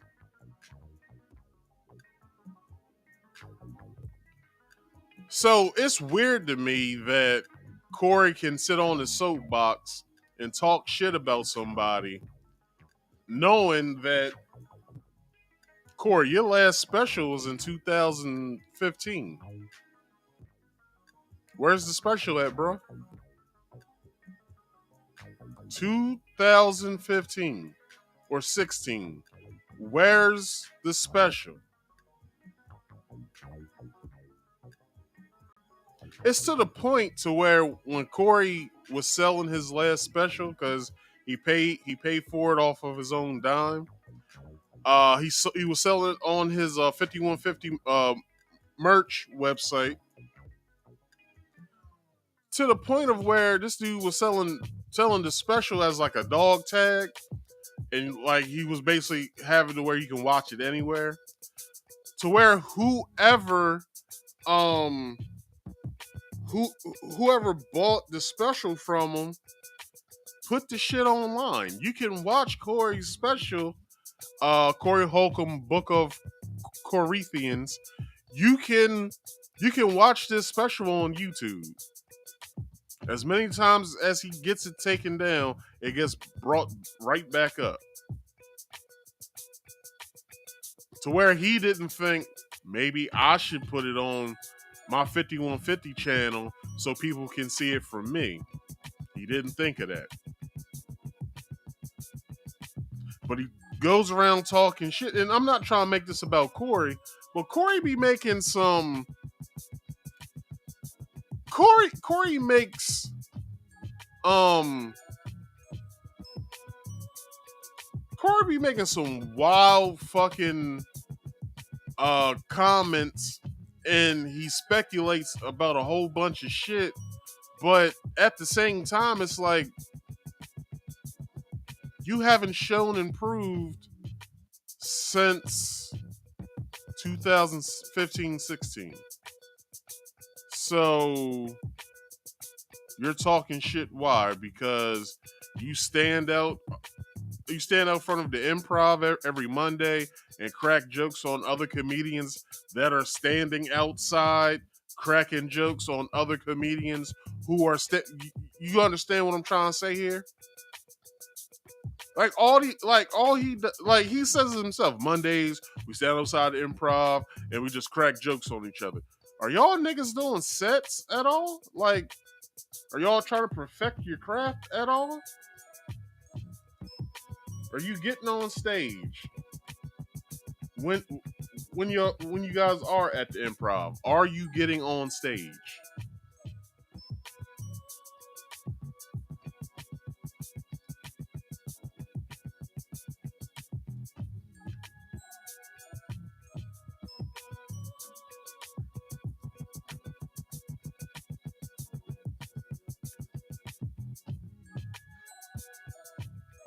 Because if you talking shit and you're not doing what Dave is doing, which is perfecting his craft, like, why are you even talking? Why you got this man's name in your mouth?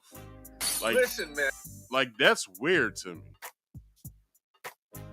That's like real weird to me that you're talking shit on another comedian, and Dave, time and time again, damn near twice a year, if not once a year, has put out a special. His last special satisfied his Netflix contract, of which we don't know if Dave will renegotiate with Netflix, because he said he likes working with Netflix. We don't know if Dave will renegotiate so he can put more specials on Netflix, or maybe he'll move on. Maybe he'll move to Hulu with a new sketch comedy show, or maybe he'll, I don't know, like, we don't know what Dave is about to do. But I do know this. Dave Chappelle is funny. Anyway, let's finish this up. So leaving off from where I was at from the conversation Dave Chappelle was having with DeRay, he said what he said about Katt was this: hurt people hurt people. He does it all the time. He didn't do nothing wrong. Katt didn't do nothing wrong. Chappelle said, I fuck with Katt hard. But DeRay, just tell me what part of the game is about telling on other niggas? What part of the game fucks up another nigga's paper? And what seemed like a harsh criticism of Williams, Chappelle always circled back to admit that he's the arbiter of truth. Probably not a claim he'd make if the flatly believed Williams was lying about even a handful of his Club Shay Shay claims, which he did embellish. I won't say that he lied, but the nigga embellished. Not proven book reading. Nothing in Chappelle's routine seemed planned, but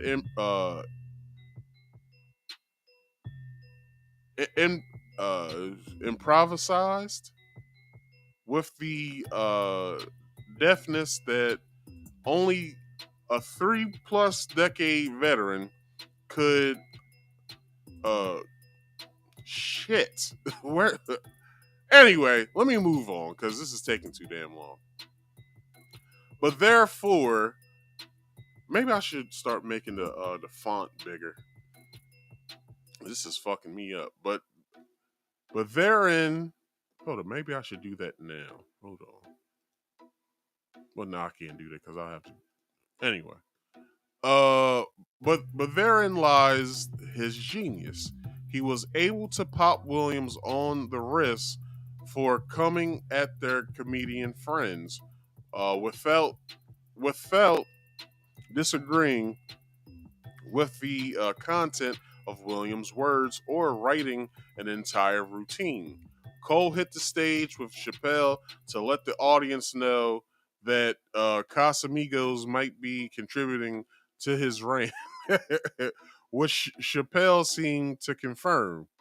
It's fun being drunk, isn't it, Deon? But Chappelle might not have been drunk at all. Part of his genius is that you need to put on a tinfoil hat to discern how he feels about a thing during his routine. Now, let me tackle that. To go back to Corey Holcomb. I've seen Corey Holcomb like 4 times. 2 out of the 4 times I've seen him, he was regular Corey Holcomb, drunk Corey Holcomb on stage, telling jokes, slurring his words and everything, as Corey Holcomb does when he's telling his jokes drunk. It was funny as hell. Now, the other 2 times of him doing his sets and he wasn't drunk, his jokes don't hit as hard for some reason. And I'm not coming at Corey. All I'm saying is that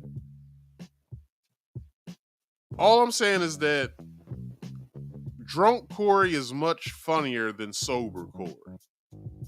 That's all I'm saying. From seeing him 4 times, twice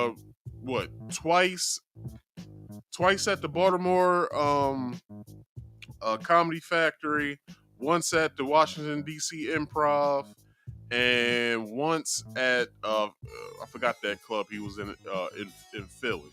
But I seen this nigga 4 times.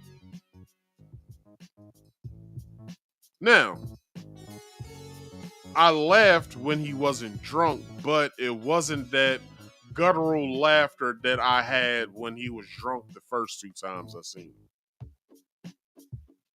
That's all I'm saying when it comes to Corey. Now, Chappelle's biggest onstage Chappelle's biggest onstage tell was his admission that he's experienced things that would make you cry. It felt like he was low-key telling the audience that he sides with Williams, but excuse me, but that he couldn't blow up his relationship the way Williams did. Williams and Chappelle both have reputations for speaking out against the status quo off stage at the risk of career condemnation. While several of their contemporaries, cough cough, Kevin Hart, generally go along to get along, even if Chappelle wasn't happy about Williams going hard body on Club Shay Shay, the true envy might lie in the fact that Chappelle knows he could never get away with what Williams did. Not true. Not true. And I say this because Dave can get away with shit like that because he said, I know shit too, but I don't go out and say, fuck this one, fuck that one, fuck this one. Like, we can say that he kind of did it when he got his rights back to Chappelle's show. We can say he did it then, and how much was everyone on his dick when he did that? So, he said, you know what I'm saying? Like, they treated me bad, and I had to go because I wasn't feeling it anymore, and it started getting whack. So, if Dave Chappelle has the guts to say that, why wouldn't he have the guts to say who has wronged him? Because in his Dreamer special, I believe it was his Dreamer special. No. It was one of those clips that showed up on Instagram, where he told the story of when he was 15, a year into comedy. He had a joke. A comedian came up to him and said, "Hey, I'd like to borrow that joke." He was like, "All right, sure. If it'll help your career, go ahead and borrow it." So when Dave thought it was time for him to give his joke back, the comedian basically told him, "Motherfucker, I'll take this shit. It's already mine. Like, who are you to tell me to give something back? You don't own this joke anymore." To where he said he was scared. So, if Dave ever thought to do that, but he has too much class to do it, well, let me not say that because it makes it sound like Dave is uppity. Well, let me find another word.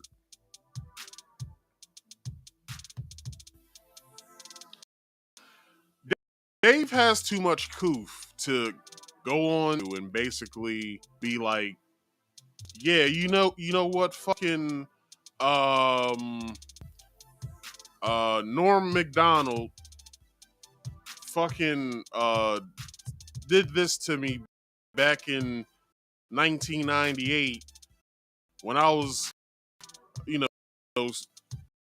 about 10 to 12 years in, and when he explained it to me later on down the line, I understood, and that's how we became friends. Like, yeah, he could do that, but why? Why do it? What does it prove at the end of the day?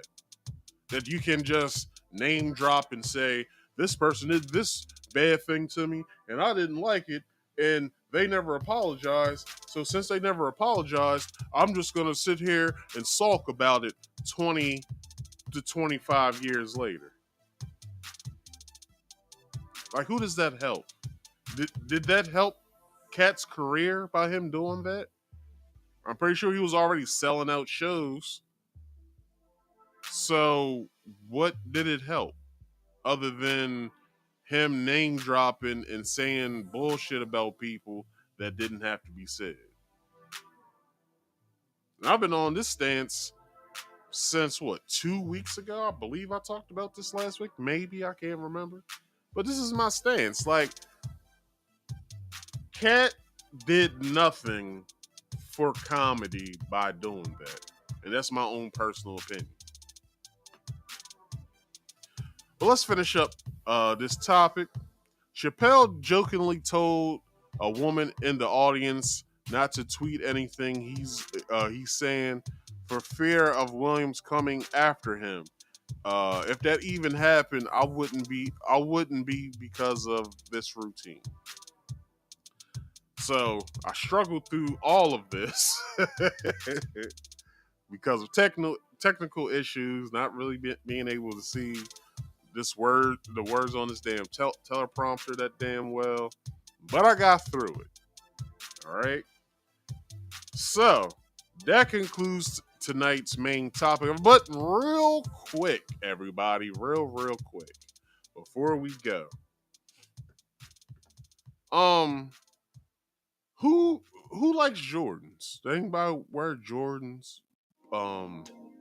Put it in the comment section if you wear Jordans. Because if you wear Jordans and maybe you was thinking, I don't want to buy these new Jordans that's coming out, I'll just rent these motherfuckers. Yes. Rent a shoe is basically going on at Rent-A-Center.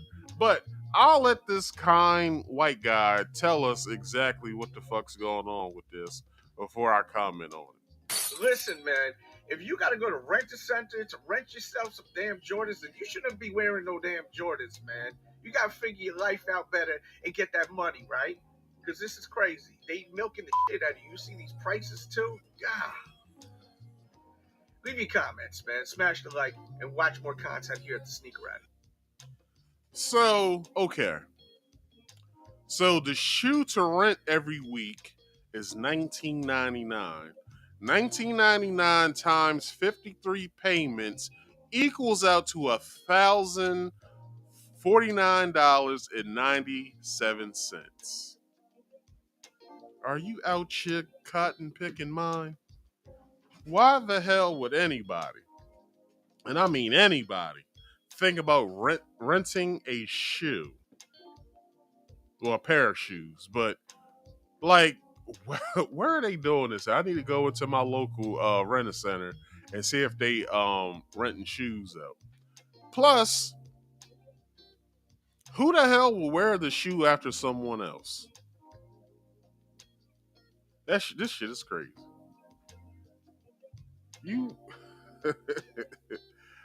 Y'all are allowing yourselves to rent shoes? Man, this shit's crazy, dog. Rent a shoe.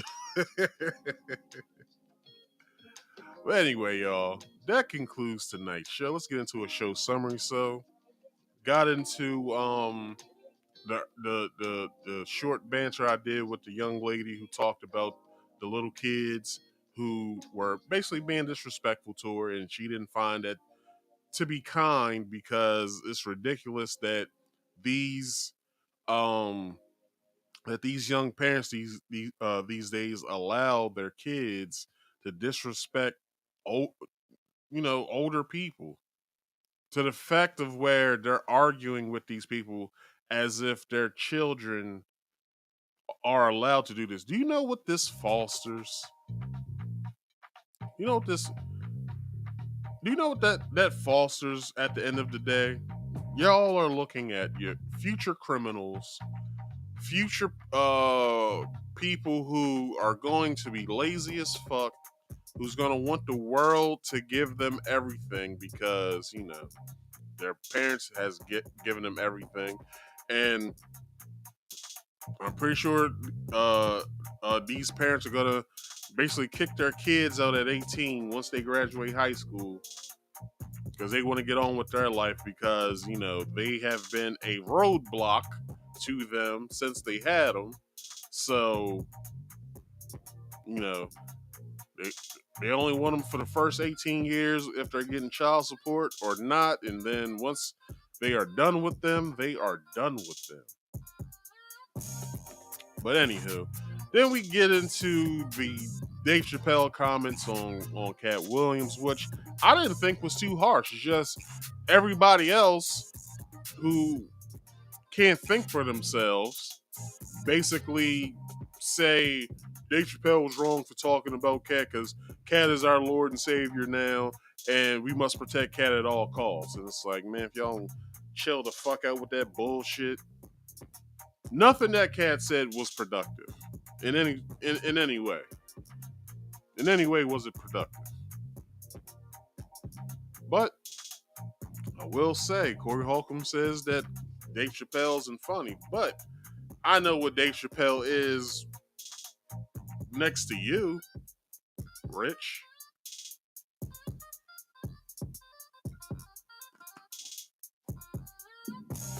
It's like it's envy coming out of Corey Holcomb's pores. That he can just pop up and show up at any comedy club that he wants. Corey, you know why he can do that? Because he's rich. I'm pretty sure you would love to do the same. You would love to pop up at any given comedy club you want and do a full 2-hour set and then go wherever the hell you want it afterwards, just like Dave does. But I digress off that. And then, you know, you can rent shoes now. So I guess if y'all want the newest Jordans, go on over to Rent-A-Center and get y'all sell some shoes. But anyway, people, that has been tonight's show. Hope you guys enjoyed yourself for the time that we did have here. But, you know, let's get into some promotions, some other stuff, and then I'll get you guys out of here. So, you know, as always, every Friday, this show comes on at 8 p.m. Eastern Standard Time, as well as Saturdays.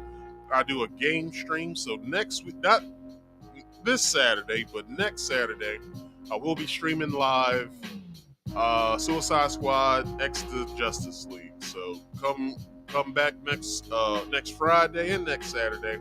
Check me out on both streams because, you know, some fun shit going on over here. If you haven't subscribed yet, go ahead and subscribe, all right? Subscribe to this here channel. And then do me a favor, go into my description box. Doesn't matter what video you're watching. Always in the description box, you will see that there will be a Rumble link embedded in the description somewhere. Hit that Rumble link and make sure you follow me over on Rumble because, you know, I would like to have a broader audience. You know, I like to simulcast in certain places. I've been doing that. But I didn't do it this time around because I wanted this to strictly be on YouTube. I wish I would have did this on X because I probably would have gotten some engagement of what I wanted to see of people cussing me the hell out, so I can basically show them where they were wrong at with this Katt Williams. But yeah, do me that favor, follow me on Rumble, so you know I can start streaming over there as well. If you ever like to come up here, come talk to me, you can. There's a link always pinned in my live chats along with a number. Call the number, or you can I forgot to put up the phone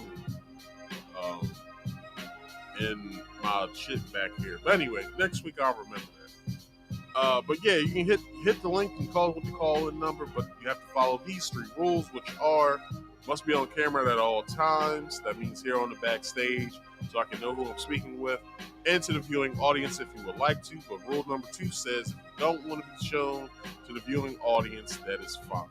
All right, just make sure you have your camera on back here. Write your name and your answer. Don't make it a conversation here in my private chat. And let me know if you want to be shown on camera or not. All right. And then last thing is just mute all background noise. Go to an exclusive spot in your house. Use wired headphones when calling so I can hear you better and the viewing audience can hear you better, so we can have a productive conversation. All right. Last thing that I got is like this video, subscribe if you're new here, hit that bell icon also you can get all of my notifications once I go live or when I post a video.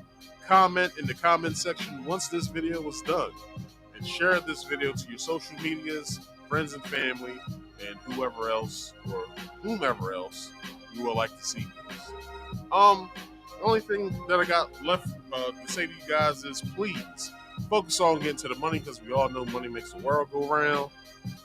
We all need that Skrilla, that dollar, that moolah, all that good shit. Drink more water for health purposes. I would recommend either mineral or coconut water. It's better for you. Mind your own damn business for health purposes. Once you're in everybody else's business, like Corey Holcomb, you have issues. And then if you don't believe a damn thing I said tonight, do your own research. It helps you out in the long run. I have been Marcus. This has been Marcus Speaks Live. I thank you guys for watching, and I'll check you guys out next week. Peace out, y'all.